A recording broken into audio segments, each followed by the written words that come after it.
We are live. Hey everyone, welcome to Hacks Chat.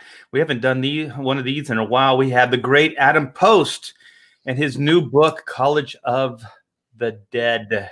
College of the Dead, Adam Post, College of the Dead, Graduation Day, the new full-color sequel to the original College of the Dead. Yeah. Fantastic. Great to be with you, Art. Really exciting. Oh no, this is my pleasure. We talk a lot off. I don't know what is that we talk? Is it just a private room, chat room? It's just, there's private chat, there's a group room, and then there's, one-on-one chat and stuff like that. We hang out quite a bit there, but not a lot on the air though. Not a lot yet on the air, but now it's time. We're making things happen. I have a group room too I set up recently. I have to add you to it, I think. Yes, please. Yeah. So I'm starting to do more live streams, talking about College of the Dead, talking about some other people's comics as we get going. And it's a lot of fun. It really is once you get going on live streams, and also you get the right mix of other people in there. So it's real cool. Yeah. It's all comics all the time, Art. Oh yeah, definitely. I've been living this life for 35 years now, so I haven't gotten tired of it yet. Is Clint going live tonight? We should go on Clint's show and promote your book as well. You know what? Yeah, Clint, I'm supposed to be on tonight at 10 o'clock Eastern time, 8 o'clock crazy time, like Central time, Mountain, whatever that extra, Mountain thingy is. It's crazy time zones. We got 18 time zones. Not really, but a bunch. 4. And the time just changed, so that's just, let's throw that in there and make things more confusing. Yeah. More interesting. A little bit more interesting. Yeah, so Clint tonight, and then later in the week, there'll be a couple of others too. Definitely on Wangcast tomorrow, my Tuesday and Thursday regular with Wanger and Carl Rowe and the Slaughter Squad guy, Joe. And we have a lot of fun on there. Those guys do nutty shows, stuff that I feel like I can't do this stuff. But, once you're hanging out with the guys, you get silly. Yeah, Clint Stoker is Sweetcast. So if you haven't subscribed to Sweetcast yet, please do so. It's a great show. He's a great guy. And he's also a comic skater. Yeah, he has good people on. And he's fun. Everybody likes him. He's it's impossible to not like that guy. I'm working on it, but it's really hard. You can't not like him. He's Mormon, so he's just friendly and good. And he's Wait a minute, he's Mormon? Now I can figure out why I hate him. Oh, okay. Well, you're going to hold that against him. Doesn't seem totally fair. Next thing you know, you're going to be saying you're Jewish. A little bit, a little here, a little there. Yeah. There was some controversy in Comicsgate a few months ago. People were quoting the Bible, and then I wound up quoting something. I'm like, let me find something from the Talmud. So I found something from the Talmud. Then I got a little bit of a Rabbi Adam nickname, which was fun. But yeah, man, it's fun times. Comicsgate, incredibly dynamic, a lot of energy. Everybody incredibly busy. Everybody supporting each other. Unbelievable creative work coming out. It's shocking. Art, you've been in comics and you've seen a lot of independent comics, and you were early on involved with Image, but have you ever seen so many incredible looking first comics from new publishing people, from new publishers? No. I mean, there was a lot of talent that was coming in through Extreme and Wildstorm that was fresh, but they didn't have they weren't fully realized. These guys are coming in no studio help, no apprenticeships, none of that stuff. They're just coming in fresh, and they're also coming in with their own ideas.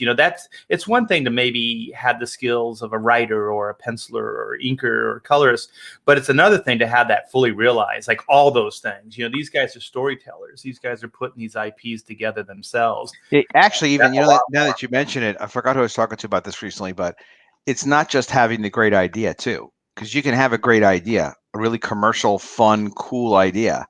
Being able to write, another difficult thing to do, and then being able to, do art, draw, that's completely beyond me.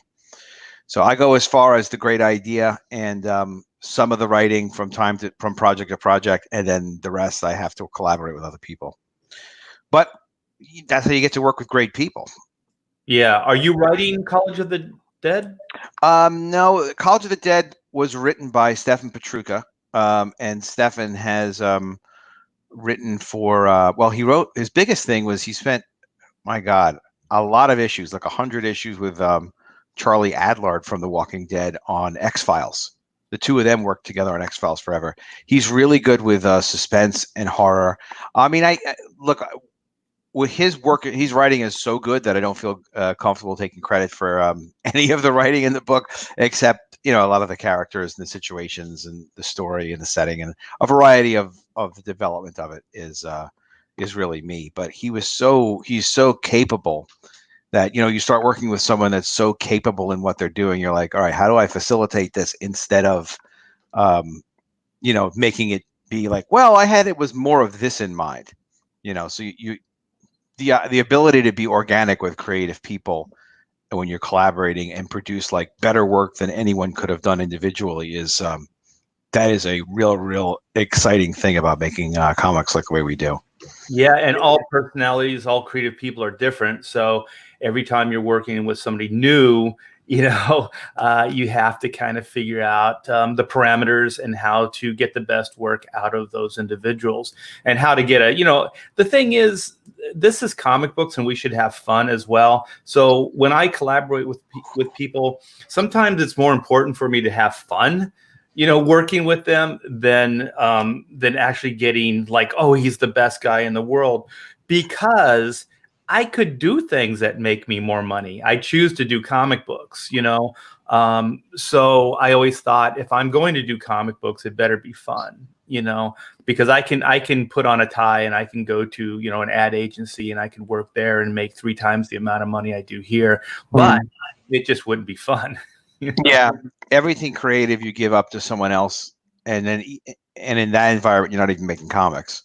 So not that ad agency work is bad work, or they aren't doing something useful there, but it's true, like being able to tell stories with your characters, that's quite a privilege. And I noticed, I was excited that you're doing black and white. You're doing a special cover for black and white with. Yeah, I'm doing in conjunction with Dynamite, I'm going to be doing a black and white Vampirella variant cover. So we're trying to get this thing up and running for the end of this week.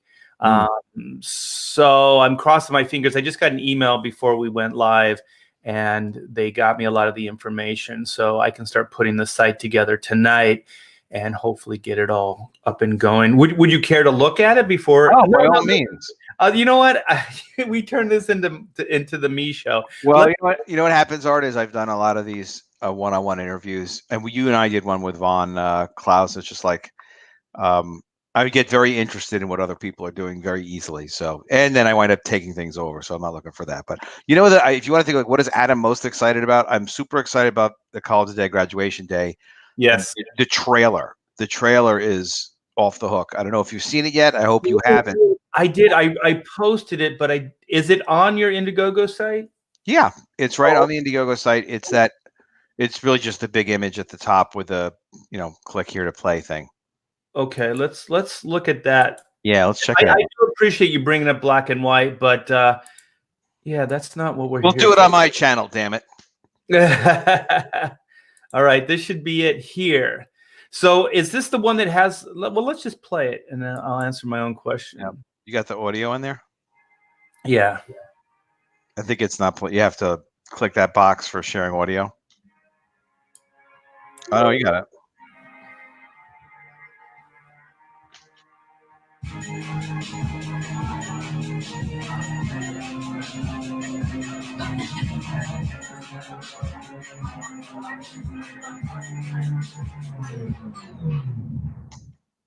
Uh-oh.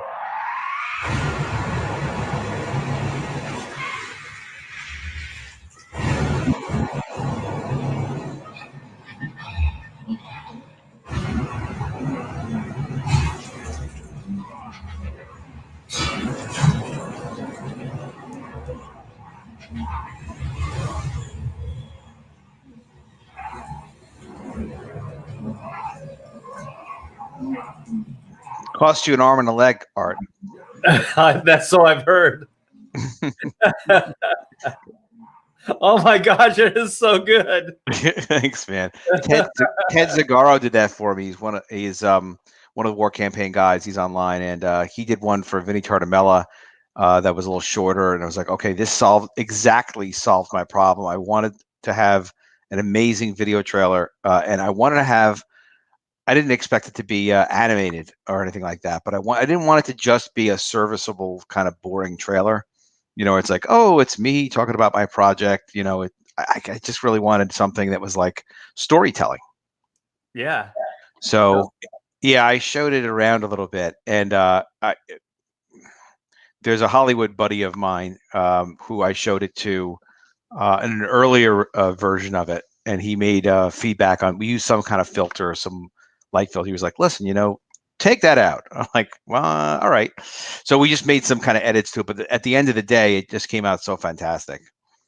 Yeah, I saw another one that you had, which was just the cover. That one, it was a quicker video, and it was the cover, and it kind of pans around. That's the one I posted. Oh, I'll have to go take a look. This is the only trailer I have that's wait a minute. I'm gonna. I can't do that because I'm sharing. I'll check it out. There's a brief one where it's the cover that I really like, where they're all kind of with their diplomas and their cap and gown, and it kind of pans over really quick, and that one's really cool as well. I hadn't seen this one. Yeah, that's the real trailer. It may have been something that somebody did as a thank you or something. I'm not sure, but this is the official trailer. Okay. And yeah, this has story that's related to what actually goes on in the comic, where the two characters are kind of being college students, drinking and having some fun, and then the girl runs off, and then there's kind of a misunderstanding between the two of them because things happen when college students are drinking and fooling around. And then the zombies. When Ted first played that for me, and he had the scene of that first big boom where it goes red and the guy sees like zombies, and then that sound effects of the cops like eating actual body parts. I know. Damn, that is disturbing. Like that. Yeah. When you want disturbing, this cover right here, that bums me out, man, because she can't even fight back. Her arms are gone. Well, she's still got one leg left. I mean, did you see that Monty Python thing? Yeah, I guess she could hop off. Yeah. Yeah. Sometimes people see this image and they're like, "Where are her organs?" And I'm like, "Well, they're eating her. That's where they are. They're eating her organs. Their lunch, baby." Yeah, this cover is that's pretty hardcore. The artist did a beautiful job. You've worked with a lot of artists before, Art.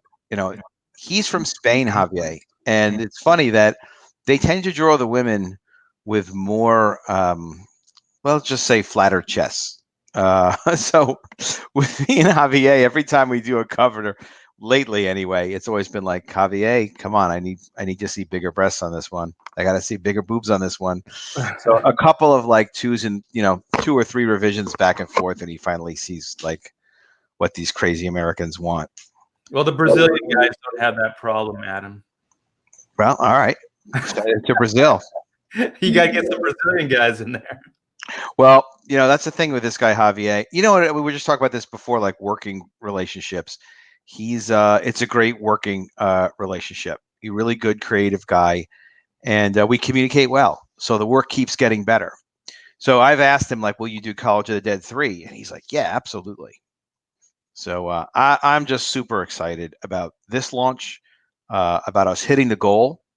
We hit the goal in less than 48 hours. There's a $3,000 goal. And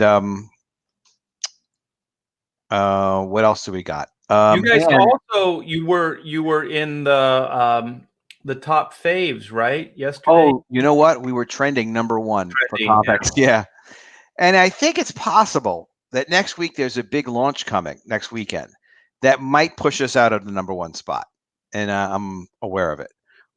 But we'll just have to see how it goes. That's Wrecked Planet, Ethan's sequel. Does that have a frog? Yeah, there's a frog involved. Yeah. There's some kind of amphibian.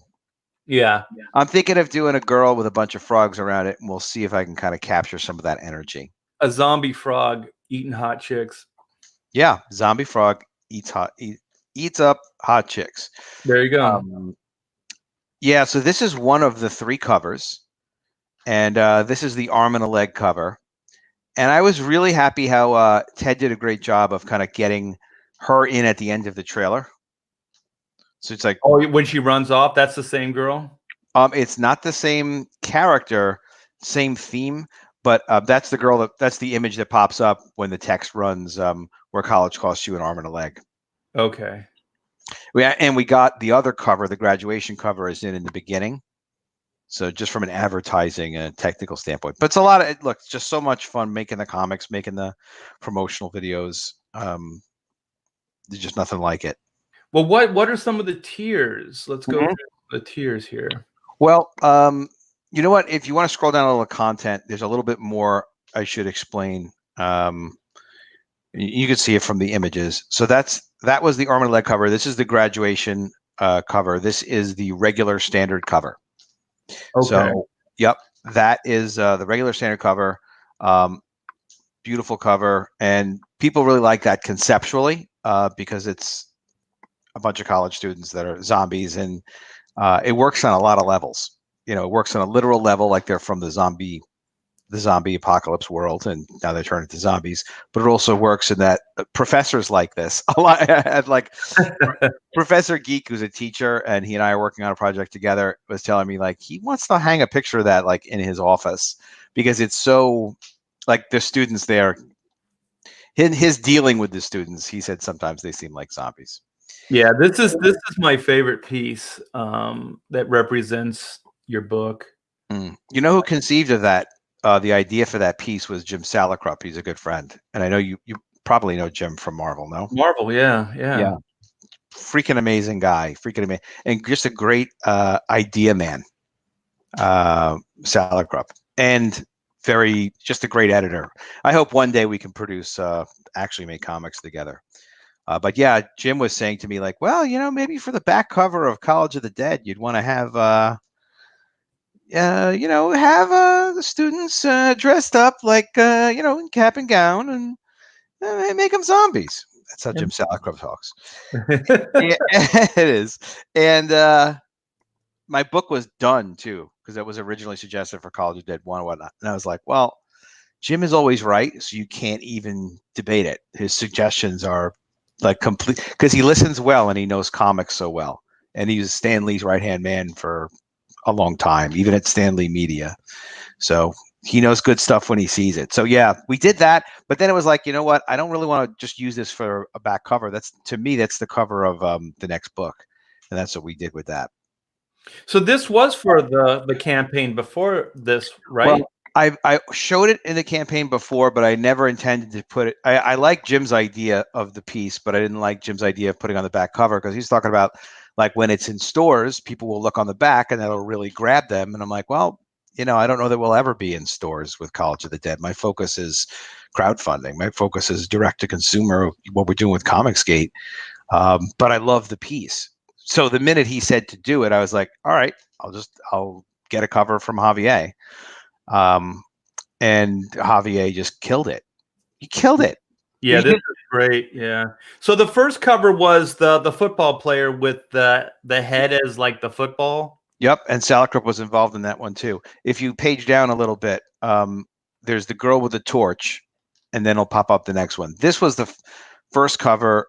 Well, this was the next cover that I had Javier do. I wanted to have like, there was nothing fun. Like I didn't have any, I don't know what the right expression is. Pretty girls, let's just put it that way. I didn't really have pretty girls a lot involved with the College of the Dead identity and the brand. And for me, that's kind of like always something you want. There's some pretty girls at the party in the scene that this is evocative of. But we didn't have any covers like that. So I was like, Javier, I need a beautiful girl. This is the first one that we had to be like 4 times like, come on, Javier, bigger, bigger, bigger. Bigger is better. And the follow-up to this will be beautiful co-eds of the dead. Well, Beautiful Blondes of the Dead. I think we have the follow-up. I think it's someone in the chat made a few people in my chat yesterday made some fantastic suggestions. But the one that's really got my imagination right now is College of the Dead Spring Break. Because Spring Break, is very evocative. In Florida, they're all, you have the beach, you have the ocean side there. Yeah, there's a few cities. And bikinis.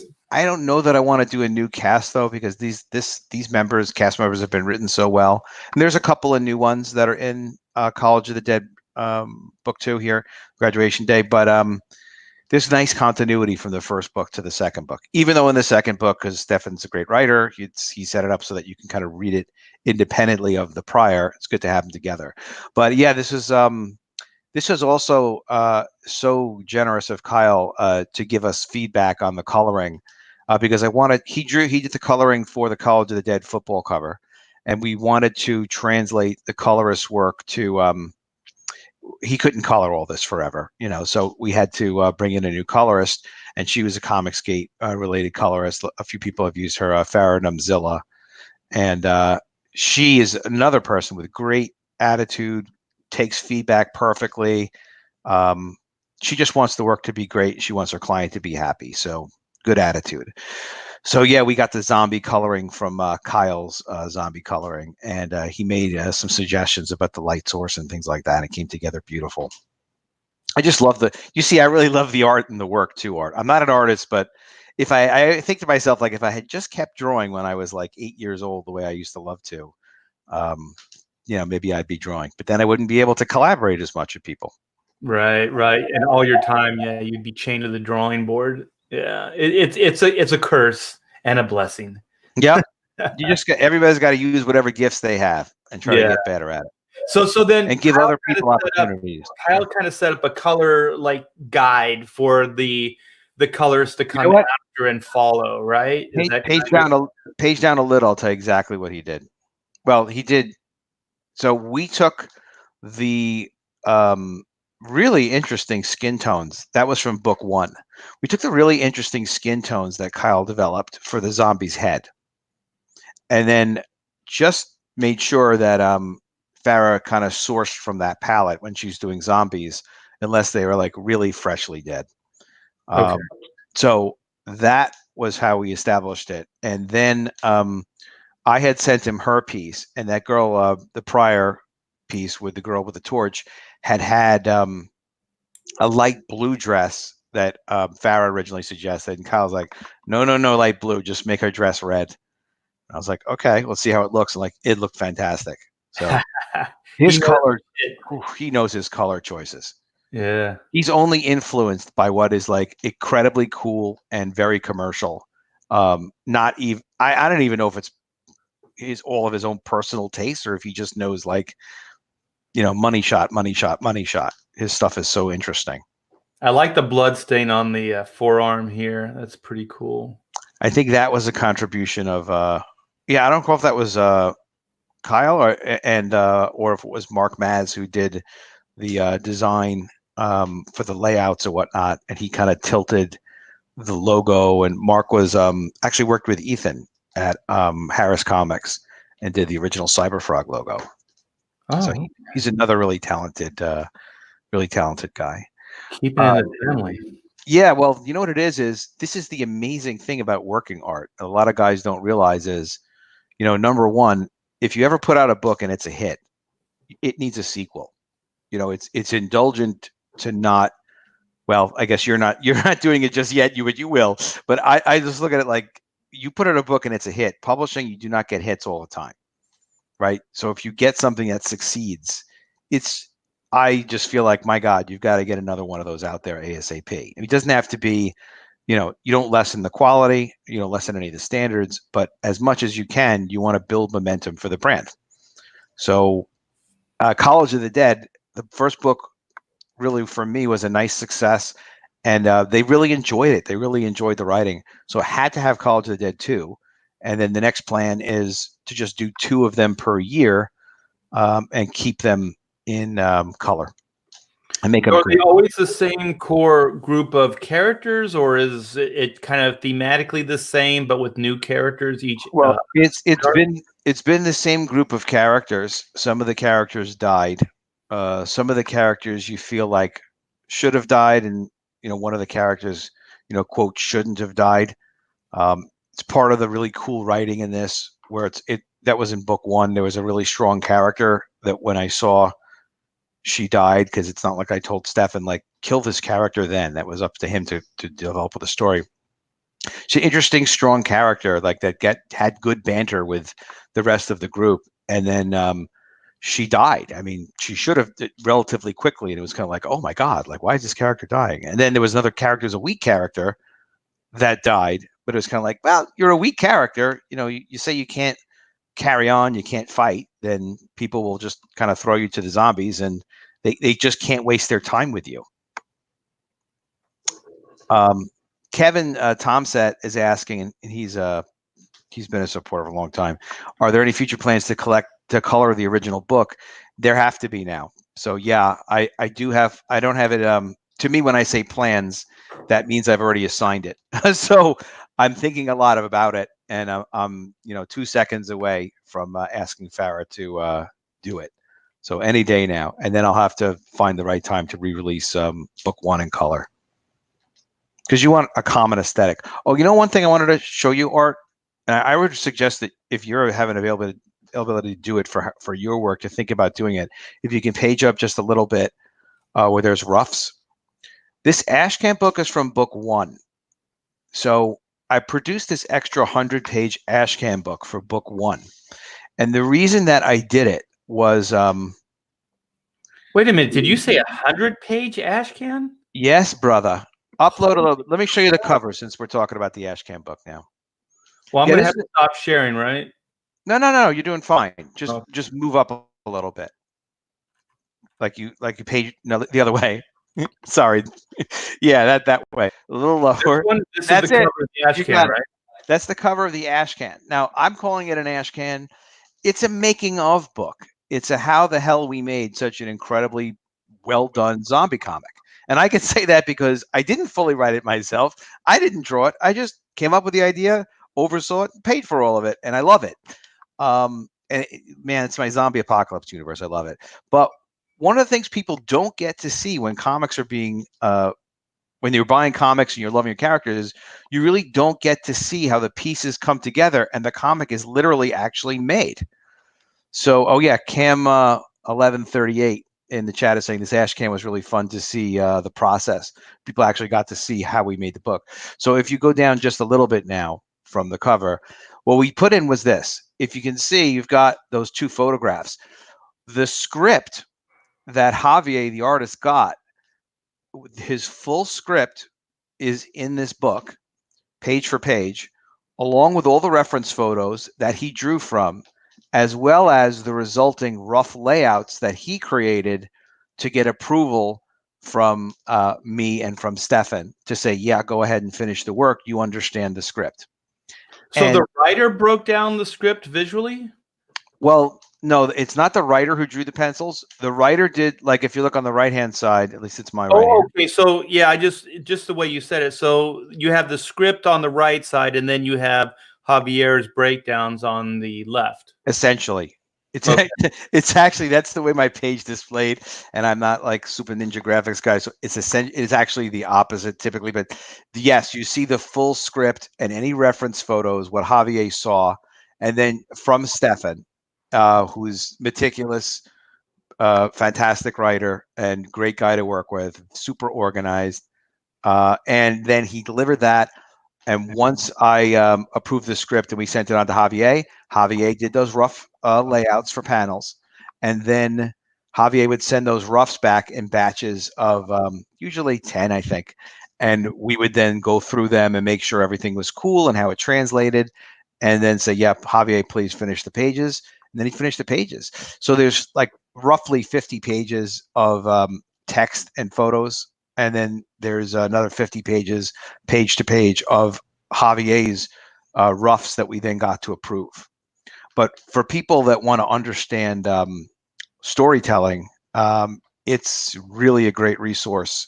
And Stefan is also teaches in Massachusetts. He teaches writing and graphic novel writing and obviously comics, and he did a fantastic job. So he has a way of really explaining things well in his scripts. So it's not even just like a highlight of it. It's pretty much the entire issue broken down, right? In layout and script form. Yeah, it's everything everything that Stefan sent that we used is absolutely in that book, and that is from book one, as well as there may be an iteration of roughs, because this isn't set up to show revisions. It's just the first pass that Javier did on roughs, but Javier, for the most part, did a great job. And I like writers that send photos, like when they do the research, that they kind of help the penciler out with some photographs and stuff, especially with weapons and locations. That really does help. Yeah, doesn't it? Like, even if it's like an elevator shaft, it's like, well, what was in your mind when you wrote elevator shaft? So as a writer, this is the thing about, like, you care about the rest of the creative team. So if it takes the other guy extra time to give you what you want, and you look at it and you're like, well, it's the other guy, it's not me. What do I care? That's his job. If you can just help the other guy along a little bit, because if you know what's in your head, the best way to communicate it is with like a reference photo. So you just go into Google elevator shaft, and then like, all right, well, yeah, that one would be good. So you pick the fourth picture, whatever it is, you stick it in the script. I didn't ask Stefan to do that, and some writers I've worked with don't do that. While they're doing the research, they have that stuff there. So, if they're caring, they can just attach that and send it along to the penciler. I remember Mark Silvestri said he worked with Larry Hama on Wolverine, and Larry Hama, because there was a lot of weapons and guns and rifles and whatnot. And so, Larry would send along those references. And so I always wanted to work with Larry Hama because, he does a lot of the work for you. And that's a big thing, especially back then. We didn't have Google search. So, it was harder to find these weapons and stuff like that. So it does help, and it moves things forward a lot faster. And also then there's less back and forth, because if you draw the wrong weapon or the wrong location or whatever, that can take time to redraw. But if the writer sends along, the reference artwork or photos, then there's no, there's no communications problems. It's like, this is what I want. This is the location. This is the weapon. This is, like in this case would be, the football team. Yeah, you get a lot of friction when there are communication issues in every relationship, in every dynamic. It's everywhere. So you can never if someone doesn't understand you, you never take it as something like they're being belligerent or they don't care. Just always take it as like, all right, well, maybe I haven't explained it well for that person. We're working on get belligerent and start calling you names. then you have to just always, take the volume down and just be understanding and say, one of the things that I say a lot is, usually what we do, and it always works very well. And by that time, you're going to do whatever I ask you to do next. Is take some quaaludes. In fact, everyone in the chat, usually what we do, and always works very well, is just back at the highest tier, or at least get the 3-book set. No, it's true. Like, you really want to communicate clearly with people as much as you can, and it's, as long as people see you're coming from a good place, and then if someone's having a bad day, all right, you get them on another day.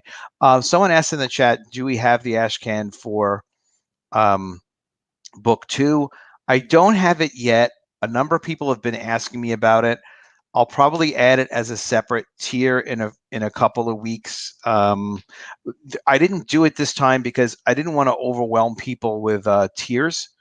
And I felt like for the first book, it is educational and it's very good. And for the second book, it's educational. It would be good. It's just like, how many different books should we be offering for each one of these? So I wanted to see what people's response was. But yeah, I mean, you don't be surprised if you wind up seeing it pop up again with me. Like, am I going to do something? It's like, yeah, if I already assigned it out to people I trust, then I would tell people. But getting close to it, the Ashcan, it is a very interesting book, and especially like look, if you have the resource and you can share it with somebody else, that's really what we're trying to do in Comicsgate as well, is like have people, understand the processes. And so many, Art, I don't know how many you've noticed, but man, so many people in Comicsgate, like so many of the fans and people that are interested in comics, of course they want to make their own comics. Oh yeah. Yeah. It's like the Image days, they see the fun everyone's having. They're a little inspired. Some of them dust off, their old drawing board and start getting back to work. And that's neat when you can inspire somebody to either come back to a dream or pursue the dream, and it's hard because a lot of, when you're breaking in and even, when I was developing like Black and White, the second time out and then Chrono Mechanics, I had a day job. So I looked at Marvel and DC as my day job. And then, working on my independent projects was my night job. So even then I was still kind of working part-time on these things. Now I'm full-time, but I was part-time. So I understand the frustration and the struggle. But you know what? These things burn. They burn from within and they don't go away. So for me, I had to do it. You know what I mean? It wasn't even like it was casual, like, should I do it? No, I had to do it. I have to tell these stories. I have to, It's a healthy thing to do. It is. Yeah, I don't have any choice. I feel like, I was just born this way and I just have to do it. I don't even know what else I would do, quite frankly, Adam, with my time if I wasn't drawing and writing comic books. Comics Legend asks, is the first issue with Ashcan bundled with the second issue tier?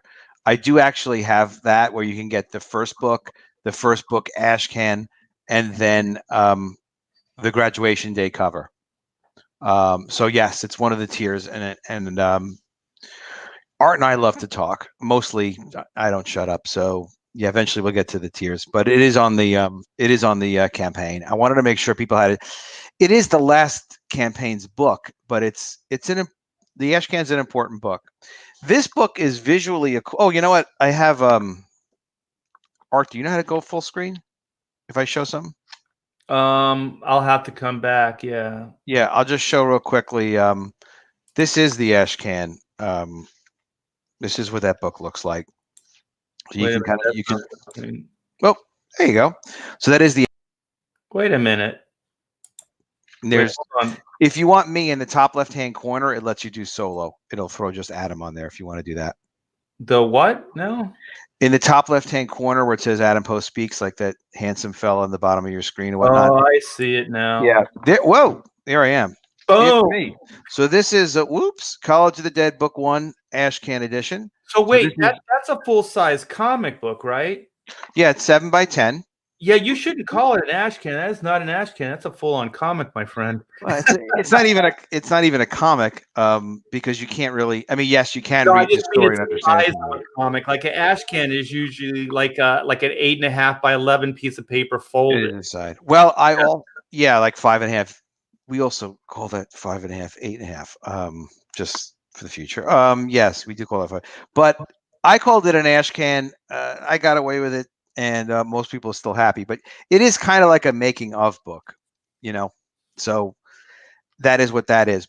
And the next book that you're about to show, since we have me up on screen looking so handsome, is the book. The first book was done with individual panels like this. This is an 8.5 by 8.5 book. See, not as tall, but it is wider. Right. So it's an 8.5 by 8.5 printed on glossy paper now. And it's 260 pages, and it's presented one panel at a time. And the printing is really beautiful. The art is great. And this was another one of those things where it's like, well, only I'm going to be the only person in the universe that's going to get to see this artwork without lettering on it, like at full size. So I was like, let me make a book like that. So I did. I made a book like that, and that is what this art book is. But again, I didn't go ahead and make one for the second book, even though it was possible. See, you'll notice, and I guess you can take me off of this, as handsome as I am, but you notice that I made the panels like where they're kind of all the same size panels, so it's a very restrictive format. And the idea of doing that was like threefold. And one of it was, well, I wanted to try to tell a story in every panel, just so to speak. Like, as Stefan had, aside from all that other experience, he had experience with writing comic strips for Disney and a couple other companies. So he really knew how to keep that story moving and how to have it, like each panel would have story in it. So I was like, well, that's really interesting. The other thing was, before this, I started this before Comicsgate, which is why I always have my work done in advance. So I have a little bit of a library that we're working with now. We had this stuff done, and except for some new covers. And the plan was to promote it through social media. So when you're having social media, if you have a cool panel, that cool panel can get shared a lot.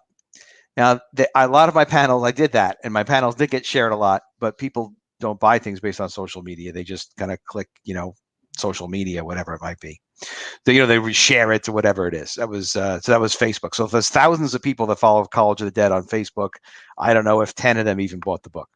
And then wait, I was like, I know there were 3 reasons. The other reason was well, we talked about, just the presentation of it. I just kind of wanted to see what the heck would happen. And they came out looking sort of like storyboards. It's really, really interesting. And then, of course, Javier started doing those covers for me. And I was like, all right, never again am I going to limit him with dynamic layouts. I'll make sure the storytelling is good. But if I let him do splash pages on College of the Dead Spring Break, it's going to be outrageous. It's going to be gorgeous. Did you ever, Adam, see the like kind of making or behind the scenes book of The Matrix? No. They did kind of like when they developed the movie, they developed it like a comic book. So your art book with the panels, I really love that layout, and it reminds me of that. Where was it Steve Scroce drew up panels, and then in that making of book, The Matrix Making, they show all the panels and stuff kind of in like full page like layouts like what you did. And it's really, really cool, man.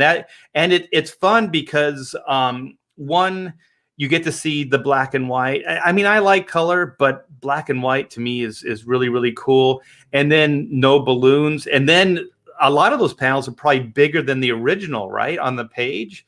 So they get to see it, in detail. Yeah. Because when you make it smaller into a comic book, you don't get to see that kind of detail. And size right there, man, you get to see all the detail.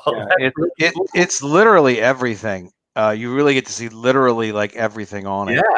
Yeah. So it's sort of like you don't get an opportunity to do that normally, because otherwise, like art, if this was going to be that size off of a traditional comic page, the book would have to be ridiculously enormous, right? So this is like, no, you can present one per page.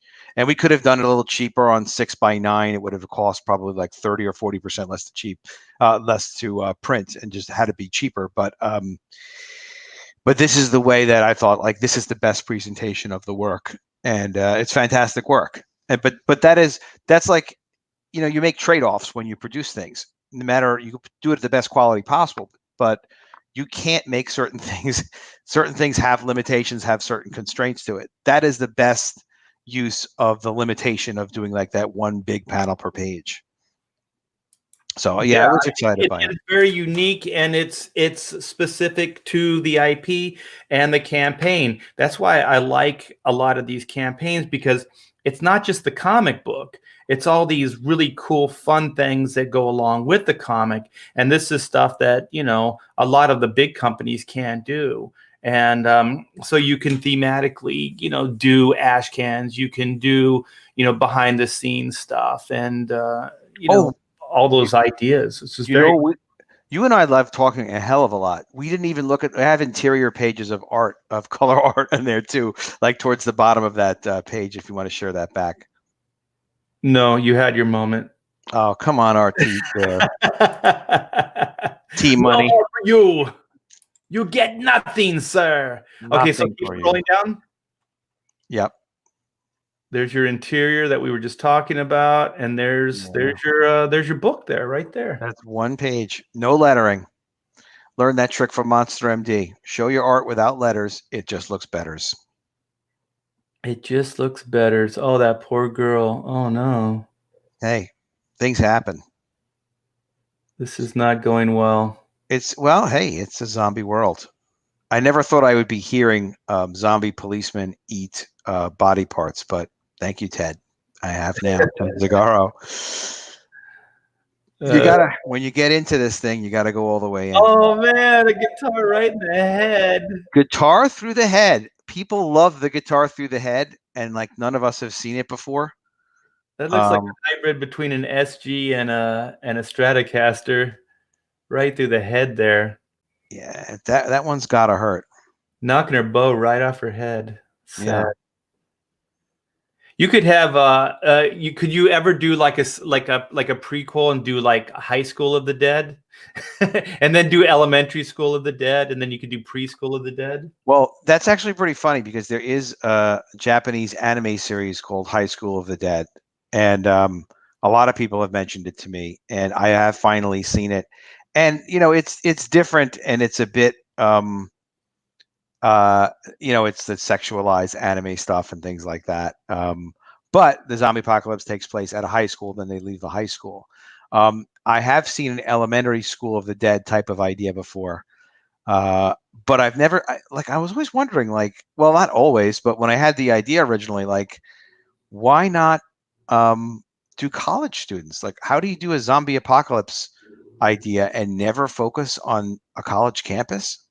Because you've got you think, isn't that the market? That's the age that you'd be like, all right, well, the college people would be the most interested in something like that.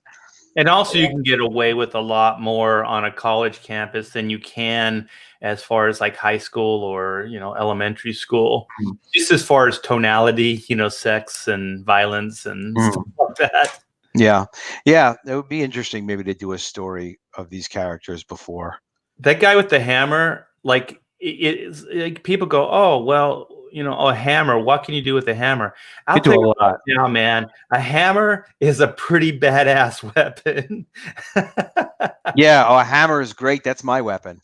Yeah, because God, what was it? I was listening to some show a while back, and they were saying more people are murdered with a hammer than like a handgun or something like that in the United States. Don't hit anybody with hammers, guys. Yeah, don't do it unless they're zombies and they're trying to kill you. Or your girlfriend cheats on you. Hit her with a hammer. No, don't hit anybody with a hammer. No. Oh, Adam. If your girlfriend cheats on you, it's your fault. Yeah, you gotta control your stuff. Control your situation, but not with violence and not with a hammer. I'll tell you what you can hit with a hammer. You can hit a nail with a hammer. You can build things. There you go. That's a nice thing to say. You can do that. But, and if there's a zombie apocalypse, I'm sure no one's going to vote against you if you whack a zombie in the head with a hammer. Mm-hmm. Or you could hit Superman with a hammer. It would not hurt him because he's Superman. Right. I always thought like a ball peen hammer would probably be better in battle, even though you'd like go, oh, well, the claw, but the claw can get stuck in things, and you don't want to, like if you're fighting a horde, you kind of want something that you can smack and then move on. But if you were hitting them with that, the pointed end of the hammer, that would be bad. So a ball peen hammer, I think, is the best. A claw hammer, I think you'd be tempted to use, but I think a ball peen would be better. Yeah. The hammer, much better than like a knife or something like that. Oh yeah, because you got weight to it, man. You can actually break bone with it. Got a lot of leverage. I feel like if I was going to get into some sort of like a life or death situation, I had to defend myself or whatnot, I really would rather have a hammer than a knife. Oh, you and me both, brother. Yeah. Knife is gross. It's like, all right, I could hit you with a hammer if I had to, but you can also throw a hammer and do some damage. Like a knife, you got to be really good, and it's got to be a very specific knife, because not all knives throw well. A steak knife is not going to throw well. Yeah. A hammer, any hammer. Like just ask Thor. Right. Like, so you always see like a typical thing where like people break into a house and someone goes like for the big knife set or something like that. Like, just grab yourself a hammer. If it's a zombie, you may hit it. Yes. If it's not a zombie, just call the police. All right. So these are helpful hints. If there's ever a zombie apocalypse, call up Adam and he'll let you know what weapon works best. 100%. Comics Legend asks a good question. Adam, just to clarify, issue 1 is black and white and issue 2 is in color. That's absolutely correct. It's issue 1 is black and white, issue 2 is in color. Eventually, I'll have to do colors for issue 1 to keep it all consistent, but that would be months and months away because they're probably after College of the Dead book 3. But yeah, College of the Dead book 1 is black and white, and the black and white's nice. It really is. It's beautiful. Everything came together so well. Because does pathology work the same? Like this guy gets bit, does that mean he's going to become a zombie? Yeah. Yep. Okay. So yeah, this you know what? he's going old school, kind of like caveman with the rock. That's good too. This was going to be for me. Like my attitude was, you know what? I want it to be really clear, and I think you get it in the story as you go through. You know the world. It's a zombie apocalypse, which to me, metaphorically, I consider it like just a war zone. There are human beings, they're in a war zone, and they're dealing with their situation, which doesn't mean that you can't have a lot of positivity and hope, and all kinds of positive things happen. It doesn't have to be like constant depression. There are miracles that happen in war zones between people. At the same time, you could be talking to someone and they could be, shot or killed or something just in the middle of a conversation. So it's that type of vibe, and it is the Night of the Living Dead, Walking Dead type of world. This could be, that the world's rules could be relatively interchangeable as long as it's just that standard. It's a zombie apocalypse. We're not saying how it happened. We're not saying that we're going to cure it. You just have these characters living in this situation. I always thought Walking Dead was the big relatability or the aspect to it that you can relate to is that it really is more of a survival type of story than it is like anything else. So I think especially guys can relate to like, oh, if we ran out of food, how would you take care of, yourself and your family? If people came after you and tried to, take your home, in like some kind of lawless society, what would you do? If you were faced with kill or be killed, would you be able to kill? Like those type of survival things. I think that's what really, it's kind of understated in Walking Dead, but I think the relatability aspect is just like it really is just baser instinct survival. Like what would you do if you were faced with having to make these hard decisions about life and death and just things that in a civilized society, the society that we live in now, that most of us don't deal with, thank goodness. So these zombie metaphors are always like good. They're good to kind of bring that out into people, to just ask themselves like, well, what would you do? Like, how would you survive, if you were faced with like kind of like an outbreak, people attacking you, so zombies metaphorically work so well for a lot of those different ideas. And I think that's why they're so widely used as well. Yeah, I love apocalypse movies. And there are really very many very cool ideas that people have explored in apocalypse movies. And of course, there were a lot of apocalypse movies made after the atomic bomb, entered the world after World War II. And you could just go apocalypse movies and you'll find websites listing them. IMDb probably has a great list, but there are plenty of websites listing them. And it's just fascinating to think, like, when you die, the world does not end, thank God. But this would be the world ending. So you just see so many amazing things happen. It just, there's so much drama. It's so interesting, but still the world hasn't ended yet.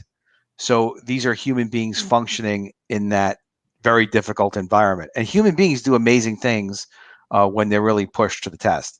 And some people are selfish and some people, are kind, but being kind doesn't necessarily mean that you live. Right, right. So wait, I have to ask. Okay, this guy that just got bit, so he's going to turn into a zombie. What's in the first and second panel? Is that a spoiler? Because he sees this guy. It looks like his savior. Yeah, that's a and good question. This isn't really a spoiler, but it's just interesting. So this guy, who is one of the professors, has kind of had a break with reality, and he's believed that they're going to be saved. So there's somebody in a uniform in his mind, from his point of view, in that first panel, who is coming to rescue him. So it's wishful thinking. It's delusional wishful thinking, and delusional wishful thinking. No metaphor is necessary. We all know what that means. But in reality, it's a freaking zombie. Okay. So he'll be like, "Hey, great to see you. Thanks for coming to rescue us." And then panel 3 is like, "I'm gonna eat your face. I'm a zombie." I was thinking that maybe since he's already been bitten, that he was kind of like had some kind of zombies, like or some kind of no. There's no zombie intuition like our no wives and all intuition, that. no No insight. zombie intuition. In fact, Stefan had an amazing idea, which really would have been just so interesting and such a unique thing, I think, in a zombie world type of situation. And it was really creative, but it made you question. It made me question, like, well, I don't understand all of the rules of this zombie world, and that was at the end of book 1, and I edited it, and I was just like, Stefan, I knew, like, it's good, and it's like you don't want to take something out that's just that good, but that's when you have to go back and be disciplined, and say, like, well, but I need this to really just be a generically understood zombie apocalypse world. And if it's not generically understood as a zombie apocalypse world, then we can't get on with focusing on the characters, because the uniqueness of the world is the story. Yeah. It just is. So but it was a great idea, and he's like, "Can I use this in the future for something else if we're not going to use it here?" I'm like, "Yeah, absolutely, Stefan. It's a beautiful idea. It's your idea, man." Whose idea was it to break down each one of the pages in 6 equal panels? The uniform panels. It was my idea to limit it like that, and primarily it was that marketing on and promotion on social media, because I hadn't seen comics told. I've seen comic panels, all around social media, but I hadn't seen people, say, dedicate a website and do a web comic and do, 1 or 2 panels a day over time. And theoretically, it really should work that if you were to, even without Comicsgate, if you were to set up a domain, publish a comic, do sequences of panels, you should build enough audience to get enough people that be willing to support your project over time while you're producing it, so that by the time you've launched it, you've got, theoretically thousands of people that are interested in supporting you and backing your series. Now, that may not be impossible, but it wasn't possible for me to do it. So, it would be its own promotion if it worked. If you deeply understood, the bowels of web comics, Right. maybe there's ways of doing, whatever. I don't know, but that was part of it, was the promotion, and then also just the ability to do the storytelling like that was really, really neat. Well, also it lends itself to that art book that you had, where you have all those panels, because they're all uniform size. Then you can put them onto that format of a book, and then flip the pages. Because if you had panels overlapping and you had, all different size panels, you really couldn't do that. But like almost no way like a widescreen kind of format, you can put them all. Actually, they're kind of laid out like a storyboard, so they're like storyboard panels, and they can just kind of, be put into each page. And I think that's pretty unique. That's pretty cool, man. It is, it is unique. And there's another book that I completed this way for another project called The Mermaids. And it's a mermaids. It's Game of Thrones meets mermaids, and with mermaids. But are there any mermen in there? No, just chicks. Oh, there you go. It's a world of chicks. Just don't when you have your artist draw the mermaids, don't draw them with crotches. Some people draw them with hips and crotches. It's weird, man. Well, I'll send you what we have. Actually, I already completed the book. Yeah. I worked that took like 2 years to get. I've been working on comics for a while. I really have, and I'm like, I love making comics. I really love making comics, and now with Comicsgate, it's actually really fun to promote them. I love talking to people in the chat and just the other creators. It's really awesome. But I have to make comics. I'm compelled to. So I've been making comics. I used to publish a lot more in the 90s, multiple books per month. But thank God for Comicsgate that I can get back in here and just actually start making these, better and better and cooler like this. Comic Legend asked, what about issue 2 in black and white? And a couple people have said to me, like, I like a black and white version versus and I'm like, well, that really wasn't the plan. Once I changed to color, but I don't have definite plans for it, but I'm getting curious. I'm getting black and white curious. Let's put it that way. Yeah, that maybe we would do another book like that. That sounds cool. So everybody is like making sure that they have the toilet paper stockpiled. That's probably a good thing, because you know what, you guys, this whole coronavirus is going to kill us all. I'm just saying. Nah, it's not going to. I'm just kidding. Like, it's so overblown. It's so insane. There's a high risk category. It's a flu bug. Even Dr. Drew, he's a local kind of LA guy, and he came out and said, we got to stop blowing this thing out of proportion. It's getting ridiculous, and the news is not being responsible with the information. No, not at all. My brother is a top kidney specialist, and he and I were talking about this like a month ago, and he and I were talking about it again yesterday. A month ago, he's like, Adam, stop sending me videos of people getting boarded into their houses in China and telling me stories about crematoriums in China. They are burning a lot of dead people in China. They've been nonstop. However, I talked to him yesterday, and he was like, all right, here's the deal. Over the next month, people will be pretty freaked out. A lot of schools closed here and there.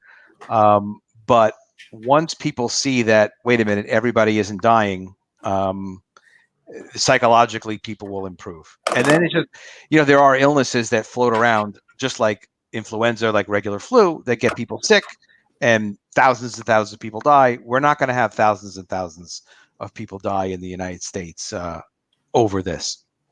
And primarily because we did stop people from coming in from China. There were 20,000 people a day, 20,000 people a day coming in from China however many weeks ago. And the administration, the White House said, no, we're going to stop that. Actually, it was Trump, I guess. Trump ordered, no, we're going to stop this, and we're going to get this under control. A lot of other people didn't like it. Countries didn't like it, but the United States is protected because we would have had some. We had a lot of sick people. Let's put it that way. So we should be good to go. Safe to get zombie comics, that's for sure. Yeah, definitely. Yeah, get your zombie comics. So, was there anything else that you wanted to add, Adam? About let's go through the tiers. Okay. And I'll just mention how we're how we have the different stuff. And definitely anybody who's interested, love to have you back in the campaign. It's been huge. #1 trending on Indiegogo was great, and we made our goal, which was great, a good conservative goal. And I'm going to be getting around to other shows, and man, it's a lot of fun. I'm so excited to make Call of the Dead 3. You just kind of want, once you start getting into this, guys, as you start creating your own comics, it's a whirlwind, and it's really exciting. Just get good advice and ask people questions and be careful and conservative. And then once you know how to do it, you'll get more and more comfortable and knowledgeable. And for everybody worrying about different things about doing your own comics, most of the stuff you worry about is not even really realistic. Follow John Malin, by the way, and John Malin's YouTube videos on putting out your own Comicsgate comics.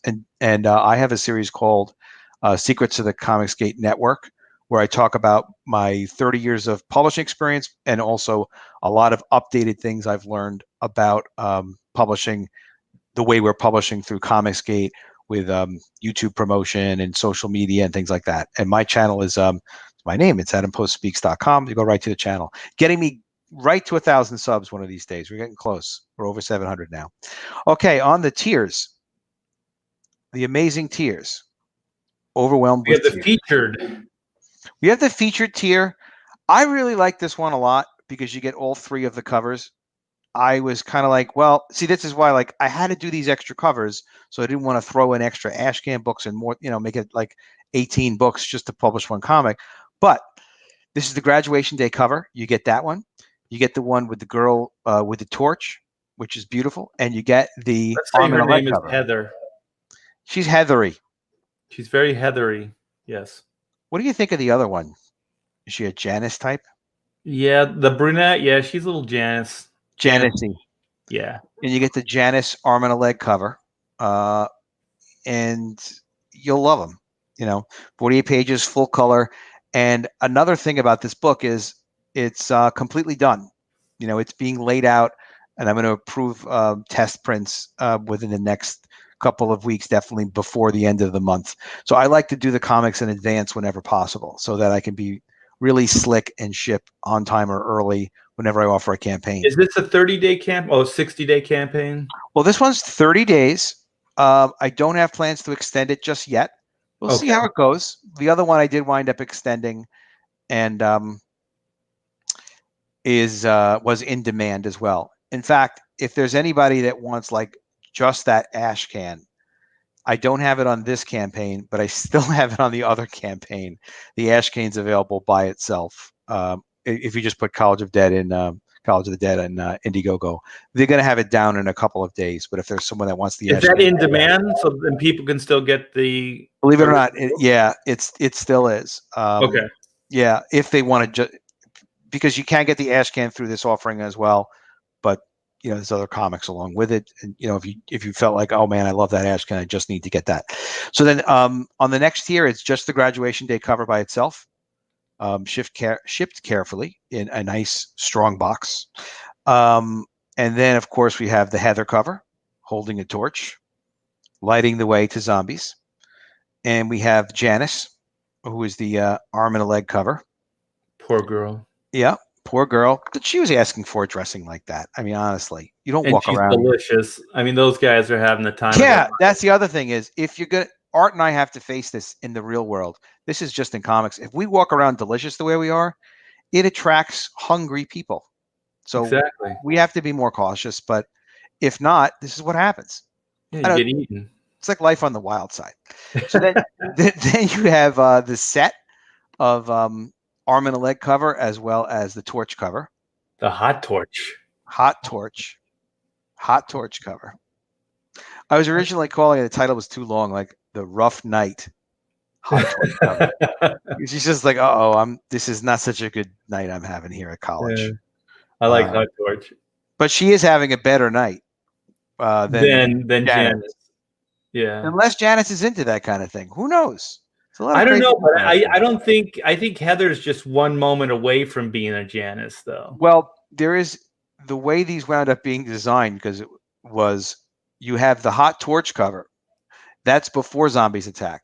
And then you have zombies attacking, which is the Janice cover. And the arm and leg cover. See, I have to stop calling them that because it's going to become reassociated in my mind. So it's the arm and leg cover. She's getting attacked. And then lastly, you have the students winding up as zombies in the graduation day cover. The before and after and present. Exactly.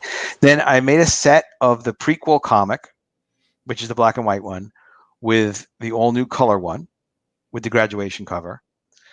What do you mean the all new cover one? This is like issue 1 and 2, right? Yeah, that's like issue 1 and 2. Okay. Exactly that. All right. And are they kind of serialized, or can you read them separate, or do you have to you can read them? You can read them separately. In fact, I asked Stefan to, and he's like, "Okay, I'm an incredible writer. I'll just do that." I asked Stefan to design it so that they could both be broken into individual issues, if that's something that I wanted to do in the future. Because as a publisher, you just ask for the world, and then creative people are like, if they're just super talented, they can just be like, yeah, I could do that. So yeah. Anyway, in any event, though, those two books absolutely could be read separately. It would make sense to read the first one first and then the second one. But if you just got the second one, you'll love it. It's still. But really there are the same characters are basically featured in both books, well, right? there are some of the same characters, but they really people get in trouble in that first book, as you would think that they would, and there are some survivors for sure. But everybody is at risk in this world. They really Nobody are. is safe. Not even Heather. Not well. Heather, we'll see how she does. Well, she's But got the hot torch, so she might. She's got the hot be torch. Okay. She probably shouldn't be walking around carrying that hot torch, attracting zombies.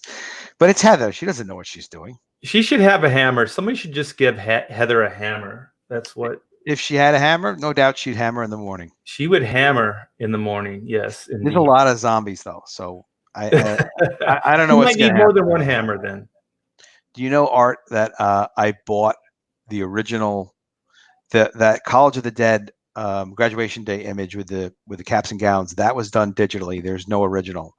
There is an original that I bought from Javier for the hot torch cover and for the arm and leg cover, and I can't stand to sell them, like, just for dirty money. I'm just like, I love the art too much.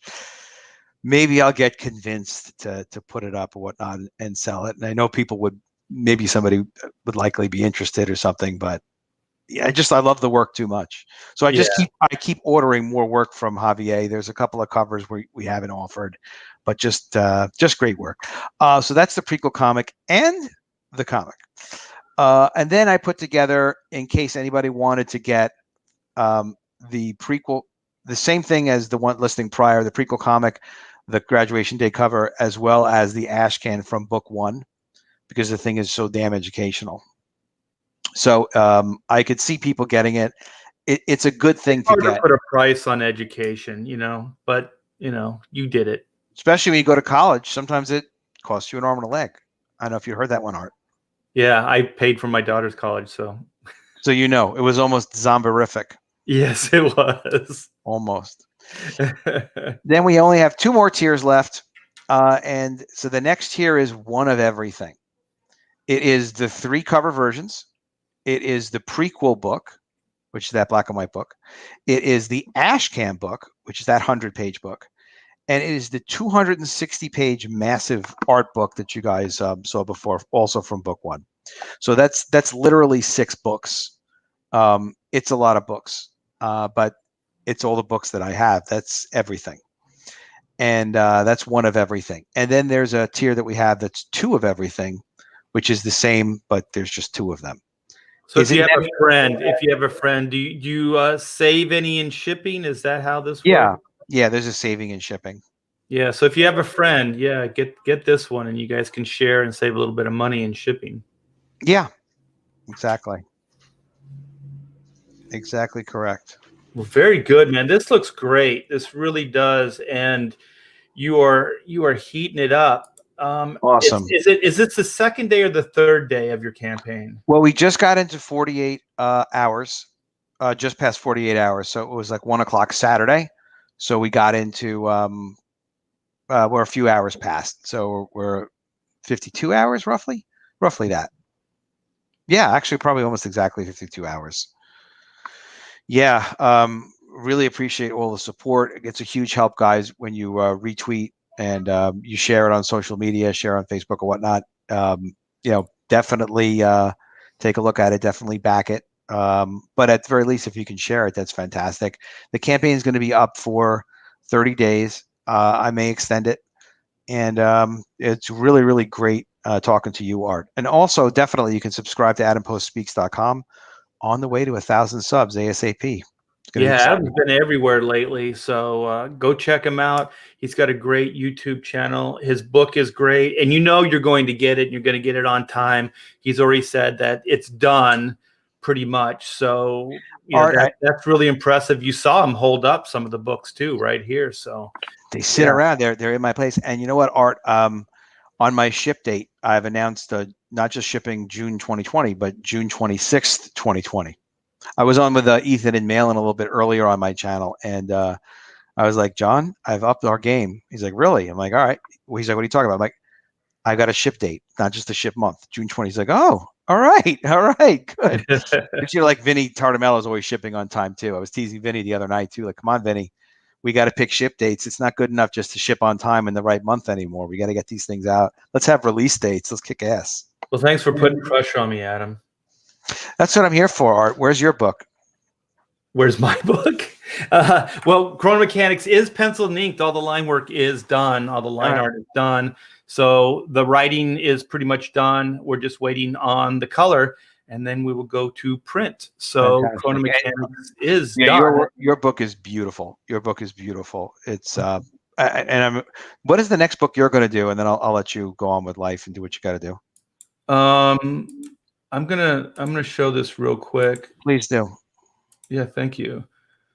So this is mine. This is Chrono Mechanics Retrofit. They do more before the dawn of time than most people do all day. Yes, and we are just a stone's throw away from the next stretch goal at 35K. Oh, wow. So if we can get to 35K, you guys will have released the PDF movie script. So there is a 116-page movie script treatment for Chrono Mechanics. It's an adaptation of Doug's origin, and so you will have access to that, and we will send that out once we once we get the book back from print. We'll be sending those PDFs out, and so it's basically about time repairmen, and so they're wacky adventures, and time is literally a big machine.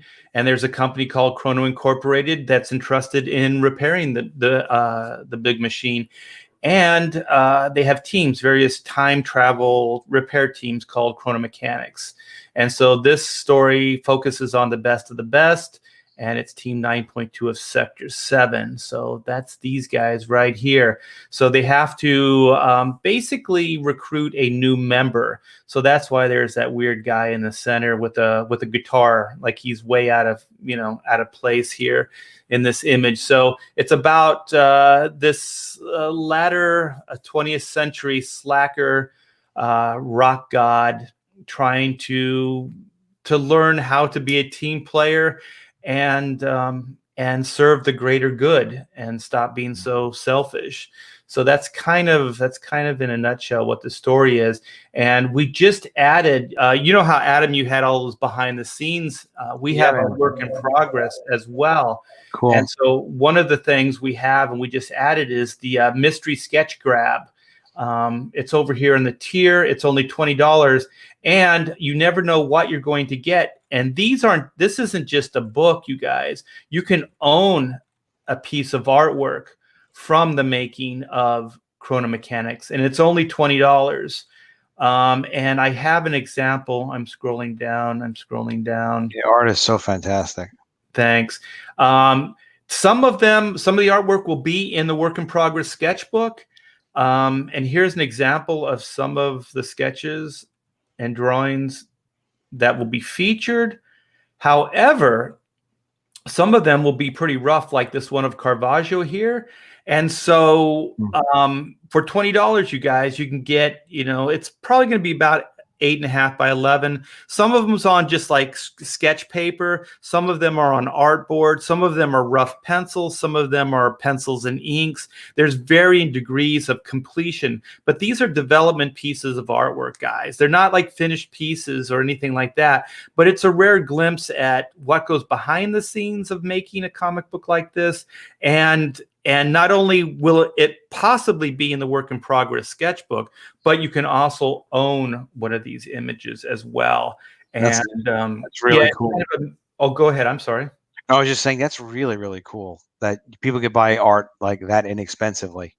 Yeah, and this is kind of an example of what you're going to get. Like I said, some of them will be more complete than others, but that's probably about what the average sketch will be. And then we just added 3 new stretch goals that I want to go over real quick, and then let Adam. Oh, I want to talk about black and white real quick too. But yeah, please. Yeah, we have.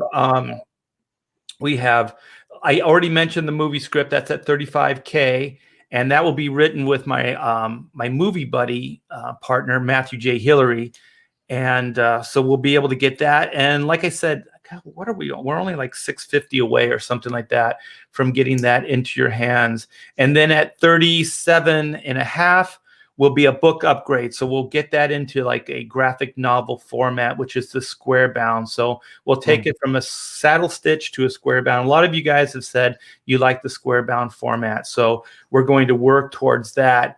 And then my favorite is the 40K. And this is just to give you guys something free, just for fun. And 1 out of every 10 people that get one of these golden time cards will get a free doodle. So we are going to stash away in 1 out of every 10 books, we're going to put a golden time card in. And this is going to be foil embossed. This thing's going to be cool looking. And we're going to put that in the book. And then all you have to do is fill it out and then send it back to me. And I'll do one of these cool Doug doodles for you guys. And that'll be a 9x12. No additional shipping charges, nothing. This is all on me, you guys.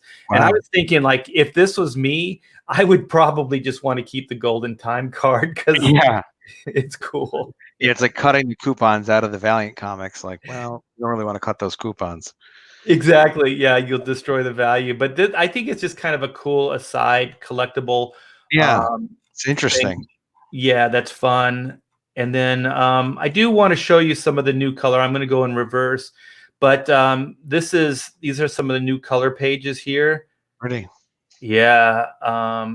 This stuff is killing me, man. It's every time I'm getting these pages back, I'm like, holy crap, man. This exceeds my wildest imagination. When there's an artist that can not only just hold his own, but plus your work, those are the guys you want to work with. So Priya is plussing all these pages. And he's the guy that worked with me on Black and White too. So he's very, very talented. You don't offer Black and White on this campaign? Like if any extra copies that you might have that people would, just have a way to pick them up? What I'm going to do is I'm going to do a second chance Black and White campaign, which I have right now a pre-launch, Indiegogo pre-launch page. And if you go there and sign up, you'll be eligible to get a free trading card. Cool. So if you back a book, you'll get the card. Comic Legend was asking me earlier, and I didn't see it till now, are any of the comics that I'm doing signed? I haven't been sending them out signed. I haven't been offering them signed. And so the answer to that is I hadn't done that. And I'm getting kind of interested in that, but I haven't been doing it yet. And Sheldon just had a really funny comment before on my covers. Is there a Walk of Shame cover? Yeah. Not yet. Not yet, Sheldon, but anything's possible. But soon. So your coloring is getting done. It's looking beautiful. The art looks fantastic. And how many pages is this book again? It went from 48 pages, which was the original, and with the help of all the backers, we got it to a 60-page format. So like I said, all 60 pages are drawn and inked. So we're just waiting back to get all the coloring in. So we're hoping to get everything done and out to the printer by the end of this month. So that's the goal. We had a few setbacks, but that's the goal. Cool. We should still be able to meet our original date there. Fantastic. So yeah, you guys, please come by, check out Chrono Mechanics Retrofit. I would greatly appreciate that. And also, I think I can go from there to here. This is the campaign that should go up the end of this week. Cross your fingers if I can get all my information from Dynamite Entertainment. And this is the Black and White Vampirella crossover cover. And this is the variant. And we got the great Kyle Ritter on colors. We kind of, I sent him a bunch of Frank Frazetta paintings. So this was kind of like the backgrounds and stuff. The atmosphere is kind of Frank Frazetta-esque. Yeah. So it's beautiful, but it is unique for Kyle, right? Yeah. Yeah, Kyle's a beast, man. He's amazing. Yeah, super talent. Yeah. So the inside of this book is going to be Vengeance of Vampirella. Is that correct? I believe so, and I'm still waiting to get my specs back on, like the artist team that's going to be doing the interiors, and what issue this is and everything like that. So I'm hoping to get all that stuff today, and then I'll be able to give you guys more information. So this is as far as I've gotten, is get the artwork done, and then my wife and I are going to put the campaign together within the next couple of days. With the information that we get from Dynamite. But yeah, it'll probably be, the team that's working on it right now. And I'm not sure if this is going to tie into the Vampirella 50th anniversary, because was that last year or is that this year? I don't even really know. It's whatever Nick Barucci says it is over at Dynamite. So we'll keep an eye out. Yeah. But Vengeance of Vampirella, I think, was a color series that he was doing in the 90s. So I assume maybe it's a new Vengeance of Vampirella. Just to answer Comics Legends' question, the zombie comics are not signed. I didn't sign them. And the plan wasn't to sign them. And with me, I'm like super explicit about like if I'm going to put in the description, if it's going to be signed, you're definitely going to see me saying it would be signed. But yeah, I prefer not to sign them right now. I'm not the artist. But so that answers the question. Long story short, but they're very cool. I can tell you that much. They're very cool. Yeah. Is that just a proximity thing because your artists live all over the world? The thing is once you start doing something, I think you have to always kind of continue doing something. It is a proximity thing when and fulfillment is considered.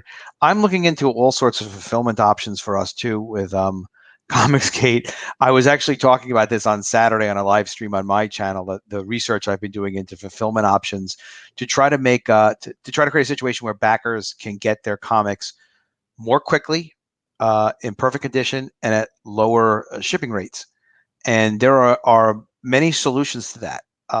And I started so someone in the chat had asked me, well, Adam, had you looked into this company, Easy Ship, that's tied in with Indiegogo? And I was like, well, and then I just kind of did like a 10-minute, probably to most people, whatever. It was just like a business presentation proposal of like, well, here's how they're structured and here's how they use international brokers to combine orders so that they can have a hub and spoke localized distribution fulfillment.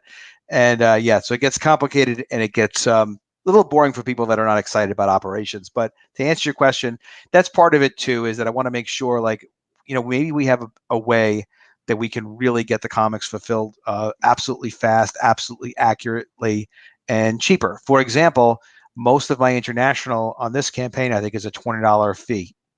Maybe the ones where it's like a whole bunch of books, 6 or 12 books or something, it's a little bit more, I think. But it's $20. But imagine if Art and I coordinated, and when Art's book was ready to ship, my book had been ready to ship, and if we had like an 80% crossover of people who bought both of our books, they could be in the same box, which would mean it would be a lot less expensive for me and Art.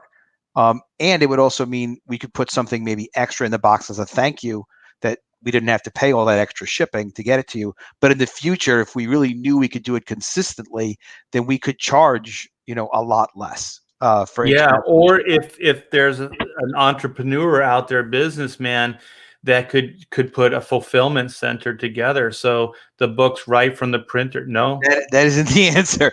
All right, I'll just do my fulfillment stuff real quick. So, long story short, there are already fulfillment companies that do not charge a fortune and are incredibly effective. And the way they work, to give you a quick idea, is this. I found this company. They have a platform. They're called Easy Ship. It's an internet platform, and they put you together with companies, and it's like seamless and clean. You can import your ship list to them direct to consumer. They will check the data, and they will pop back bad addresses automatically. If you and I, and let's say 10 other people even, or 5 other people had orders going out, it could automatically merge them absolutely perfectly so that there would be an accurate pull list of like, oh, well, this guy, like a retail, like Amazon does. Oh, well, I can pull one of Art's and one of Adam's and 2 of Ethan's or whatever it's going to be, and combine that and package it beautifully and put it carefully into a box. Now, in addition to be able to manage the data so well, they work closely with what they call 3PLs, which are third-party logistics companies. They're fulfillment centers. Oh, I thought you were against this. Yeah, that's what I was going to say. No, I'm not. I'm not. No, I'm not against. What I'm against is here's the thing: the fulfillment centers that exist that already function for e-commerce and also for large scale crowdfunding campaigns process up to single center processes up to 400,000 orders per day. So that means that when Art or John Malin or Ethan Van Sciver or the super talented Adam Post do a campaign and wind up one day with 10 or 25,000 backers, we could fulfill it in a day because these guys are that big of an operation, that successful of an operation. Like they already function, they know what they're doing. Now, not only can they pick and pack quickly like that, but this platform also gives us access to international shipping brokers, which would mean if I've got 400 orders, let's say, but it doesn't even have to be that many, basically 200 or 300 pounds worth of orders is enough that instead of, let's say, shipping 200 people in the UK who say UK locally and maybe the EU, we could ship it in one air freight crate. And then that crate would get delivered with 200 orders packed up all together, let's say, all the orders for that region. It would get sent like fast overnight mail, and then it would get redistributed locally through like hub and spoke, like FedEx does it, locally through their local postal service, which would be incredibly less expensive because you're not sending 200 pieces overseas. You're sending one piece overseas, and then the rest is local distribution. So the savings in shipping for something like that, without combining books in one box, even just large scale, like a big campaign with 200 pounds worth of books going to one location, the savings could be 40% of the cost of shipping.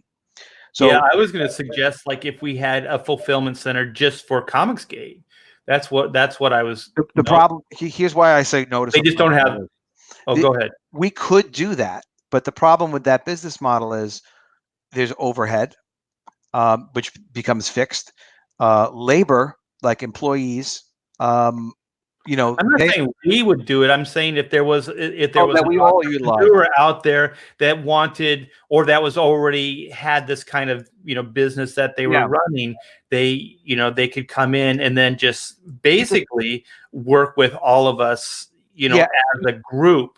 Yeah, that's an absolute possibility. We could be doing that on printing as well. So it's on my kind of to-do list to make some phone calls because I've worked with well, I have a nice relationship with Mixam Printing. I don't use them currently, but I've recommended a lot of people to them, and a lot of us in Comicsgate print with them. Very high quality, and almost no one's ever been disappointed with very limited exceptions. So that's very high marks for. That's most likely who I'm going to go through for a Chrono. So thank you for turning me on. Yeah, you'll be happy with them. They'll take good care of you. Just be explicit with your instructions and be careful with upgrading covers. Ask Eric. Well, Eric Weathers had additional. Eric was in the chat. He had an additional. Hey, Eric. He had an additional. Ship my books for me, Adam. I can't yet, Eric. I got to work on it, brothers. But but I was saying, just being careful. Be careful with adding all the extra spot UV coatings and things like that, because just talk to Eric about it. Let's put it to you that way. He'll tell you what his experience was. I don't want to misrepresent it, but Carl O'Rowe was telling me his experience was when you want to do a laminated UV cover to protect your books for shipping. But Carl O'Rowe has something to say about it from Deathsworn. Eric has something to say about it, like very specifically. I just see all these extra enhancements, and I'm like, it creates it's extra cost, it's complexity, and sometimes you don't even notice it when you look under the book. So you just look at those details. But yes, we could locate with a printer. We could get group discounts with a printer. We could also be located physically near enough that, we could be working with a fulfillment center company under contract and stuff. I just have to put time into it and be incredibly careful about it, because nothing can ever go wrong on any of the books ever. That's a big issue. And another issue is we may need some help with customer service. And my main business is a call center business, so I have some experience with that type of service where it's like, well, maybe we could have a centralized place. Like if you have a problem with a CG book, send an email here, call here, and we'll get to the bottom of it. You know what I mean? Not again, it's just a common resource. Nothing that's, I mean, maybe there's a profit somewhere to be made with something. The profit isn't making the books, but things like us being competitive in the future, it does feel like we want that capability to be able to, share some of the success of our volume, whether it's in printing or fulfillment or whatever it is. And that's the goal. I mean, everybody's kind of working in that direction. So, the future is bright, and that where we're at now isn't where we're going to be at a year from now. I mean, this is going to be streamlined and honed, and we're all sharing this information with each other. So I believe that it's, as far as getting books done quicker, better, and maybe be able to bring down some of the shipping costs. We will. I don't know about, I mean, unless we really have like fulfillment centers, like you were saying with in the Europe and the Asian countries. We don't need fulfillment centers there. Just like it's actually what you said, and I misunderstood what you said. We would locate most of our printing with one or two printers, and then we would let them do the fulfillment and require the higher standards. Not the printer, but we would create a relationship with a fulfillment center that already exists, that has incredible capabilities. We don't have to hire, no labor, no overhead, just as it comes in, even if we're paying them $50 an hour, they're like incredibly fast with the work that they do. So if I'm paying a fulfillment center to put my stuff in a box, my books in a box and package it well, it's one thing. But again, eventually, my book ships along with Micah Curtis's Englewood or whatever other books are out there that are shipping, say, that month.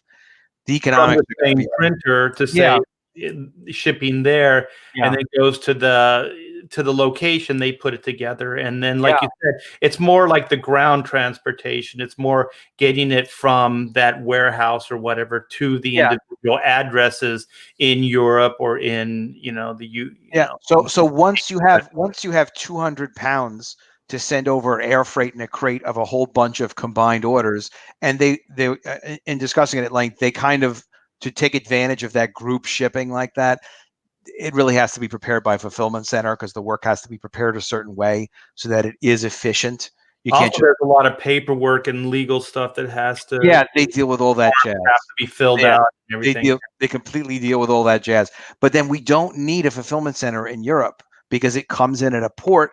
And it's just a redistribution point. Yeah, I misspoke when I said that. Yeah, basically just a warehouse and a place that can get the books from the warehouse into and we don't even need it. It's just a service. There are guys that do that all day because there are companies that are already trafficking tremendous amounts of exports and things like that, and utilizing this for redistribution because there's so much money in it. That's like Amazon, other big companies. This is how they work, where they utilize these resources. They have good contracts with them. They're volume based, and then that's all those guys do every day. So we don't have to invest time, money, energy, and labor in hiring these companies. In terms of what all the costs of everything are, I may have to really spend more time looking into it. But and also, I don't think it'd be bad. I really don't think it'd be bad to create the books and less time, fulfilling the books, which is very time consuming.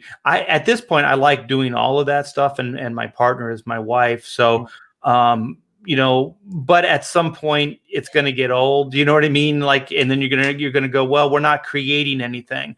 We're just kind of fulfilling, these properties, these projects. And I would like to get into a place where I could be more creative full time and less, on that other side of it. It's fun for now, but I think for any real growth down the line, after, doing this for, a little over a year, I realized that I really need to be at the drawing board. I need to be promoting the books. Actually, all the other stuff is very time consuming, but it's not helping me create anything, to move forward. It's kind of just maintaining the position. Yeah. For me to move forward, I need to be able to free myself up of those things. And the amazing thing, Art, is in production, there are solutions for everything. When we were kids, my early personality comic biographies, we had signed editions. How the hell could we possibly have signed editions? And they went to comic stores, and we did fine. We made money on it. The way we did it was we had the artist sign cards that were then bound in trivially at the printer. It was like nothing for them to do. So you could have a card, or like if you remember from Ethan's Cyberfrog comic, he had an art board. It was like an original art board. When you open the comic, you had the art board, and he would have signatures on that page. And those don't have to be signed in Ethan's physical possession of the whole comic. Same thing with his headshots. All he needs is however many thousands of those boards, and he could do them at his leisure. Like he could be doing those now, even for Wrecked Planet fulfillment in the future, so that those go to the printer. You have to talk to the printer about what the physical size is of what they can handle, but those could all be done in advance. So and then they just bind them in the book and then yeah, ship them. Yeah, bind them in the book and then ship them, because otherwise, what has he got? Like 10, 15,000, 20,000. Well, I think Antonio and Kanan are, like Kanan's got to fly to, Antonio's place, and they're going to spend, days signing those books up and everything. And that's why I love my brother. I love Antonio. I love the CG guys. I want people to know that, if I'm helping another CG person, and I help people that aren't even, they're CG fans and not even publishing yet, just like I have published more than 1,000 comics, and I've published comics with like a $300 budget, and I published comics. I think our biggest budget was probably $20,000 budget when Adam Polina was doing Chromium Man for me. So I've done it at the small scale. I've done it at the big scale. I've done it, mostly with low tech resources and low budget. And there's a way to deliver a beautiful product to a customer, not at a very low budget, not a $300 budget, but there's a way to deliver the product and not get killed on the costs. And I think it's going to be fun for Antonio to spend time with Kanan anyway, but that's not how you have to do a signed book like that. It's just, you don't have, it doesn't have to be like other ways of doing it. And and I'm sure that Antonio and Kanan, they're going to work through these things. It's all a learning. Oh yeah, they're delivering, and the book is gorgeous, absolutely. And Kanan is a superstar. Yeah, just incredible guys. But my point is not at all to offer anything, any kind of negative criticism. Is just to say, like, I'm part of CG. There's a lot I don't know, but there's probably a few things that I've been through and that I know that some of the other guys don't. So any kind of jam that people are in regards to communication with people on their creative team, or things sometimes people have an issue with, they lost their writer, or they're going to write it but they're not confident in their writing. There's editors that I recommend to other people who I know are damn good people, who will make sure that your work is tight. Solutions for colorists or letterers. Eric is a phenomenal letterer, but he can't do everything, or whatever it is, timing or whatever it is. But I know a lot of production resources. So I share that with all the Comicsgate guys, because why should any of us suffer? If you can help me do something, you're going to do it. And if I can help you do something, I'm going to do it. Well, you helped me, a few weeks back with a not really, not really. No, you did. Man. It's sometimes you were just a little stressed out at the moment. But, sometimes it's a matter of just hearing like somebody hear your point of view back at you. Yeah, you can just go, well, it's not just my opinion; it's someone else's, and you're getting similar feedback. The whole thing is this can be a lonely business when you're in your own business anyway. And again, Adam. Well, you have your wife, and that's a good thing. Plus maybe a hammer. But I have several hammers. Yeah, the hammers are great. I'm gonna have a hammer, I think, for that. I have a freaking sledgehammer. I went after somebody who was vandalizing my neighbor's yard. They were smashing out their coach lamps in their driveway. I ran across the street with a sledgehammer, screaming at the top of my lungs, man. I take it back. Correct me if you could just put up Eric's chat comment. Eric Weathers can do everything. There is no writes and draws. Yeah. There is no he means like literally everyone's comics forever.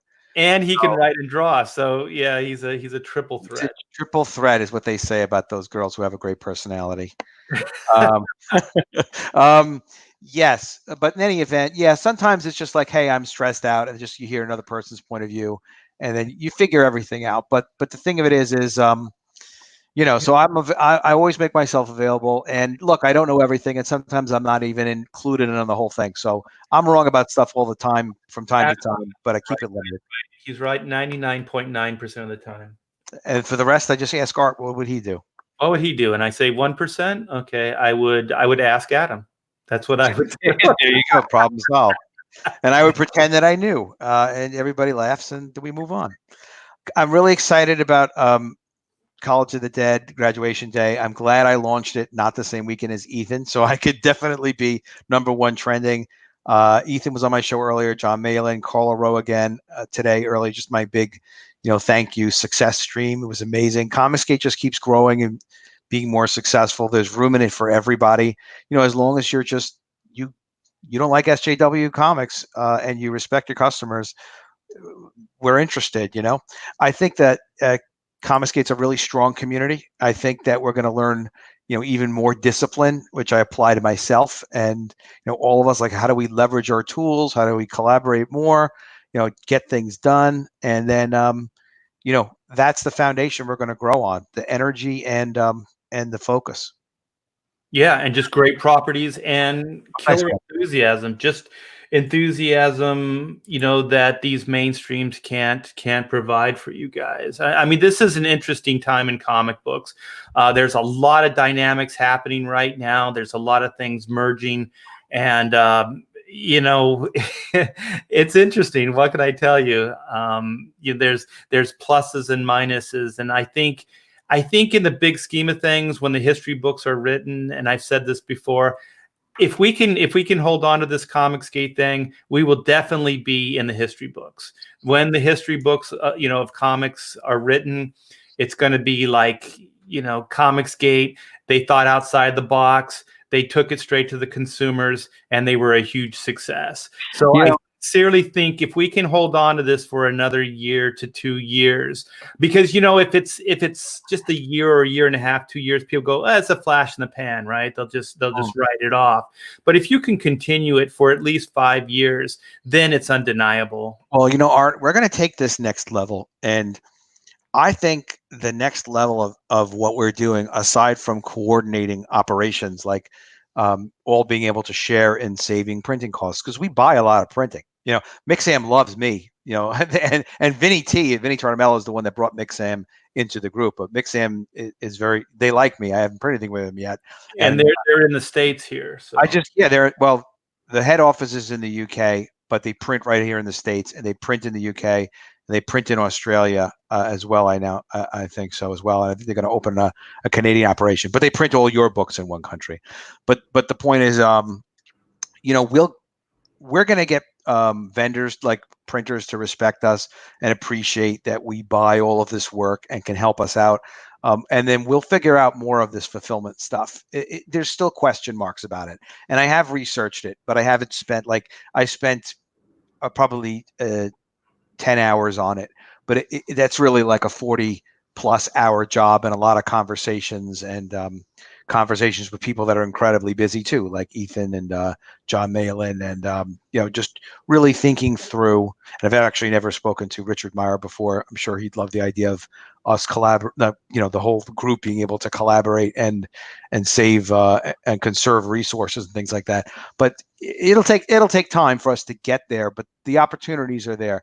But I think that's why I just want to interject. Yeah. Like Image Comics, the reason that they can do what they're doing, or one of the aspects, is that they have credit with printers. So they can, because they bring such a big traffic, an amount of these IPs to this printer, then they get open terms. And they also get credited, so they have credit, so they can print against. You know what I mean? Like they can have. What Art's talking about, I know a little bit about getting credit from printers. When you self-publish back in the day, what Art's talking about is that they'll give you some discounts, so a lower price, but they'll also maybe give you 30. Large printers back in the day would give as much as 60 or 90 or even 180 days to pay the invoice. But the problem with credit and it's not so necessary in what we do because we get paid in advance from our backers. Right. For credit, like it was very necessary when I was publishing a lot of comics at direct market. You need to pay the printer, and then you eventually get paid by the distributors. Diamond always paid on time. That was one thing. People could be mad at Diamond all they want. They did always pay on time, and they might also have a deal where they could take 2% off of the invoice on a discount to pay early. Art, when we first started in like 1992, publishing with independent comics, publishing Personality Comics, we had like negative net 90, which was we got paid with the purchase order in exchange for like 2% of invoice, and they all we had to do was eventually ship the books. Otherwise, you'd owe them back the money. Right. So that's insane. You're not supposed to get paid with the purchase order. Although actually, that is what we do with Comicsgate. If you think about it, is we do get paid when people agree to buy, which is why also like let's turn these things around. Keep the quality, keep to the standards, but it's good that the books get turned around quickly. Because with credit, I don't think at this point we don't need working capital for overhead. No, I was just saying like that's how Image stayed in business. Like that was their business model. These are like pluses that you have when you have a relationship with printers. Like there's all these kind of like nice asides that there's extras happen if you have a good business relationship with these printers. And if you use one printer, really bring a lot of business to them, then there's a lot of these perks that can come from that relationship. Yeah, like the special cover thing Ethan was talking about, and now he got this with Unforgettable Tales. I like to say it properly. Those two books have now been upgraded to foil embossed covers. Because he hit his goal, and he's printing with a company I've worked with before, really, really good company in Canada called Transcontinental Printing. And I do want to talk to that company too and kind of compare them versus Mixam, what they can do because they will do digital short run, they'll do offset, they have multiple plants, and they're used to working with comics, and they're used to working with the direct market, like having pickups from Diamond and things like that. Not that we need that, but they're kind of set up for the future. So in any case, like Ethan's been saying, like, well, maybe that'll be the next thing. Like guys look at doing these foil covers, and it's a great option. And it's actually not as chromium is like incredibly expensive to do. I have done some foil covers, having published in the past. I did one embossed for this series called Vampire Girls that I published, and it was fun, and it really wasn't ridiculously expensive. But when the printer does that all the time, and you have a relationship with that printer, and we're like, look, guys, we want to do something special this year. Give us some options, and they know that they're going to have a lot of potential customers for it. Yeah, they can spend more time on your account. They can give you time, and they can do favors for you, and you occasionally can ask for a favor from a printer, and they can say, yeah, sure, we'll do this for you on this one, but just on this one. Like, okay, that's fine.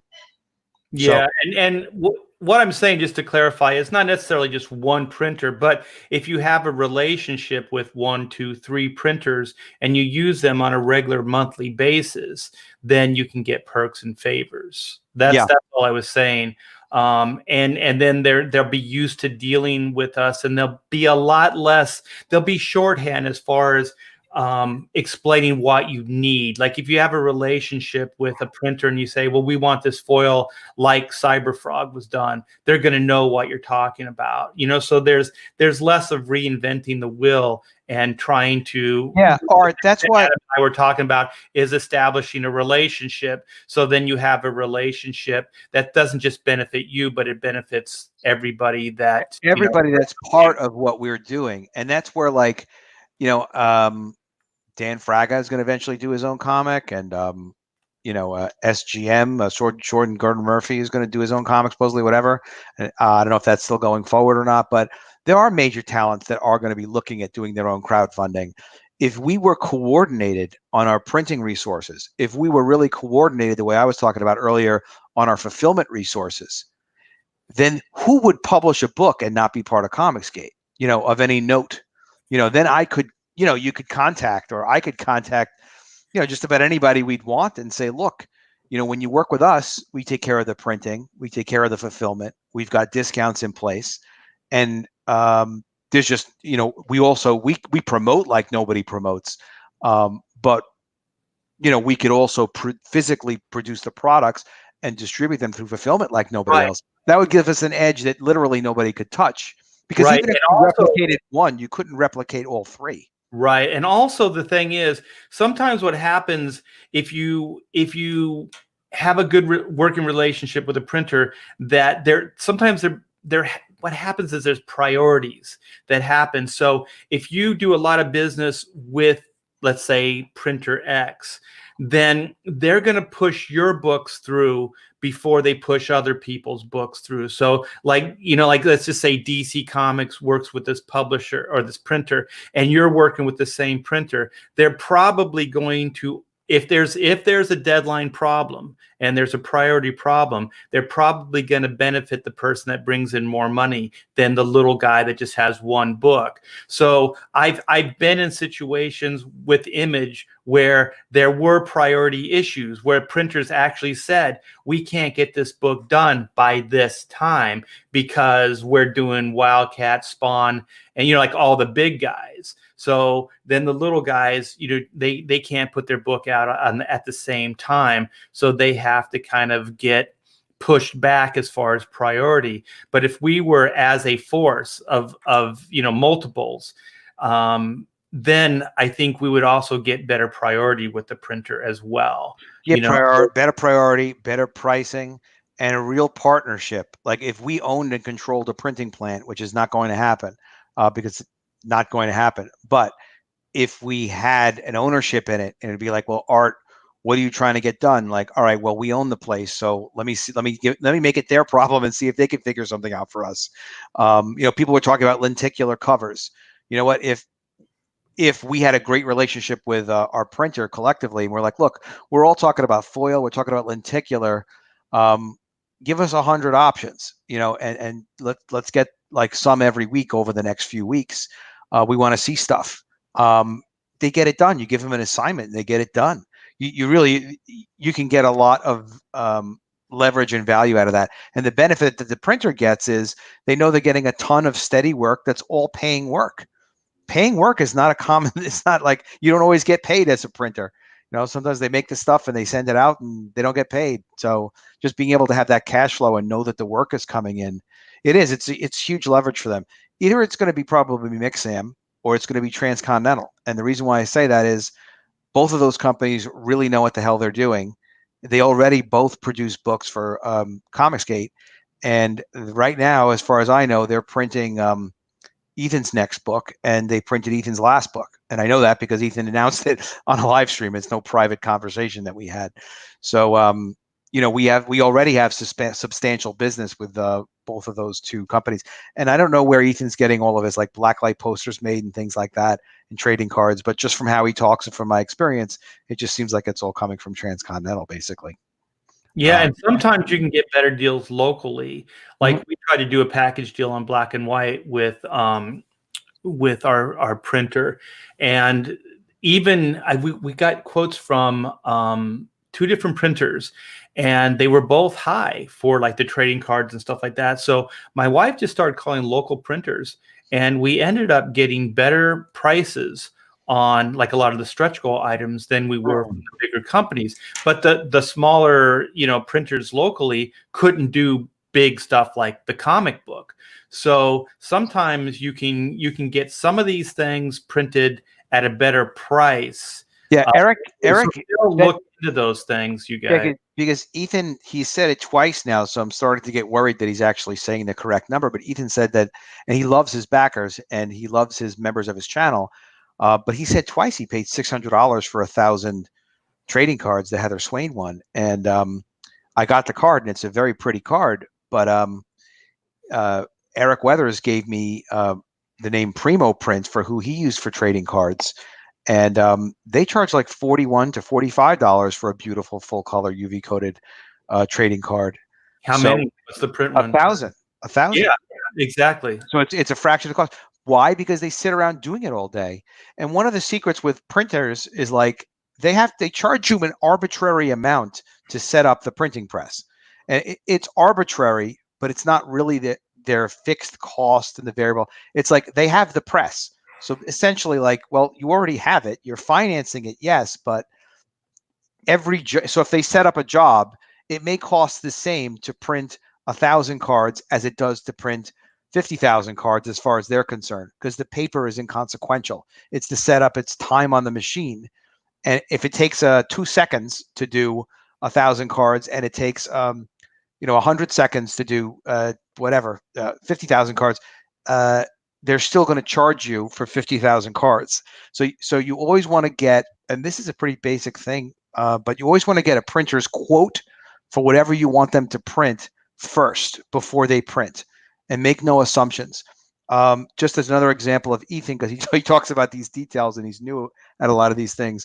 He said that it cost him 8 times as much to do the blacklight posters as it did of Salamandroid as it did for his regular posters. Now he's paying for quality, and that's life. You're not going to do blacklight posters cheaply, no matter what. I happen to also be in the poster business when I was a kid, so I do a little bit of poster printing. But the thing is, he mentioned that he got the invoice, and I heard that, and I was like, oh my God, it sounds like you didn't get a quote first. And that's just kind of a thing where it's like, well, the reason why you want to get a quote first is literally, it may be that the cost to do 1,000 of something is within $50 of the cost to do 2,000 of something, like a gorgeous poster like that, especially if the price seems high. So it doesn't mean that there's some secret perfect answer. It just means that you make decisions about doing things and working with companies, especially if you're not coming from a deep level of experience where you know everything already. You got to get a quote, and then just always ask, well, how much for an additional 1,000? And it gives you kind of a perspective on what exactly the hell it is that you're paying for. Because the setup on something like that. Before I do a stretch goal, I get a price, because then you know what to set the stretch goal at, and then you know what your profit margin can be in there. So you don't want a stretch goal to be, really more than $1, as far as per item, because if you have 1,000 backers, that's $1,000. You have to think kind of in those regards.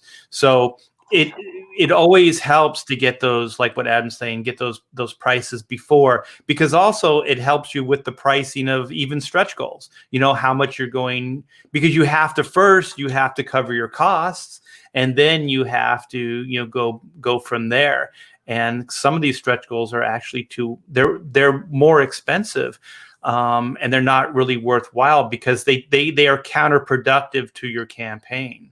Particularly on that blacklight one, I'll just mention this thing real quick. Is when I was I published some posters, and one of them was a Mark Beecham poster of Flair. I don't know if you know that Hero Comics poster, a Hero Comics character. Mark Beecham. Yeah, I know Mark. The artist. He's fantastic. I love his work. Well, but in any case, so we did 4 posters, but they were 2 posters. So the posters were 20 by 28, but they were printed on a 28 by 40 sheet, and they were cut. And printers do stuff like that all the time because it's economical. It's a lot less setup cost. So I would want to know not just a quote on printing something like a poster. I want to know, like, well, what's the maximum sheet size on the printing press you're using? Because it could be that just setting up the whole velvet process and doing all that, the setup just might be a lot. So, God forbid he was doing a 20 by 28 poster, for example, but he could have just done a 28 by 40 and for very little cost, like actually had 2 separate unique items. Probably that wasn't the case, but you kind of never know. So you really, with a unique product, you want to ask, all the questions. When you're doing an embossed foil cover, for example, there's a fixed cost. I'm sorry, this cracked me up. What happened? Sorry, Adam, Comics Legends say, I'm going to follow the Detective Dead model for stretch goals. No, please don't do that. I wasn't expecting it. It just blindsided me. Yeah. And I thought it was hilarious. Just make a lot of promises that you can't keep. Don't do that. Moral of the story: just get all the information first from the printer. And if they're doing something odd like an embossed foil cover, find out what the cost of the die is, or if they're doing foil on a cover, find out like the shaped foil, like a logo. What is the cost of the die? That's the thing that is a setup piece that they have to get done, and then they'll charge you a per piece after that. So there's a lot we can do. We're going to keep doing it. Everyone's been so successful in Comicsgate, and everybody supports each other so much. It's a great place to be. And as you see, I love talking about this production stuff, as much as I love talking about the comics themselves. It's just the best times in my life, probably. We're working on making great stuff with really cool, creative people, man. Yeah. So we should start wrapping this up. So it's a wrap. It's been great hanging out with you, Adam. You are one of those guys that I can talk to forever, and we do in the chats and stuff, in the private chats. So it's great stuff. College of the Dead, is this day 3 you're starting now on? Yeah, we just creeped into just barely. Well, I don't know. Probably it says 28 days left or something like that. But yeah, it's just been it's been 48 hours plus 4 or 5. So we're just creeping into the early part of day 3 on the campaign. Definitely share the campaign. If you back the book, you will get the book. You will love the book. Well written, well done. You're at 3,200 and what is it? Let me check real quick. I don't know. Let me check. We'll leave on this note here. A quick checkaroo. So 3,230. You have 58 backers. That's pretty killer. Day 28, or you have 28 days left, I should say. And you've already beat your fixed goal. And from what you said, Indiegogo's got you at the top of the charts there. So that's pretty killer. Looks like hopefully we're still trending #1. Oh, somebody might have pushed us out. Sons of bitches. Something called Shapes. The hell with Shapes. Go for zombies. Hey, we got zombies here, man. Zombies is the only shape you need, man. Zombies with diplomas and hammers. That's, you're not going to get this anywhere else. Exactly. And we also gave you good information about how to use hammers against zombies. Yeah, that it's a pretty versatile weapon, actually. Keep it in mind, but don't use it on people. You know what? One of the stretch goals could be like a bloody hammer, like a little foam hammer with a little blood painted on the end. Oh, not real blood. No. Yeah, okay, good. We'll not do that. But not toxic paint, just some kind of paint. Yeah. I'll get you on the hammer. We'll get working on that. Maybe we'll do like a trading card stretch goal instead, something a little easier. But we'll put our heads together and we'll get it done. What you need to do is remember, like the Kiss comic, the Marvel Kiss comic, where it was printed in blood. You need to print this in real Adam Post blood. Just take a vial. I probably should not do that. But maybe I'm thinking of my ultimate stretch goal is to show people what's behind my red curtains. So we'll see about that. It is kind of lit up back there. Yeah. Guys, we're going to let Art go and draw more stuff. Art, thank you so much for having me on. Guys, it's just great spending time with you in the chat. I hope you guys like the behind-the-scenes production stuff also. It's the future of Comicsgate as we get more disciplined and take advantage of what we've already built. It's extra. We have tremendous resources we haven't tapped into. Just the success of what we have already. It's been so much, and it's going to be so much more. Yes, and please check out Chrono Mechanics. It's in demand right now. We just added some new stretch goals and a tier. And please go to I believe everything is in the description below. But click the link there and go and sign up for Black and White Second Chance. It won't cost you anything to sign up. You'll be the first to be notified when we go live, and you will also be you'll be able to get a trading card absolutely free with a backing of the book. So thanks, Adam, for coming in. Thanks, everybody in the chat, for hanging out. And we will talk to you guys later. Take care. Fantastic, guys. Have a great night.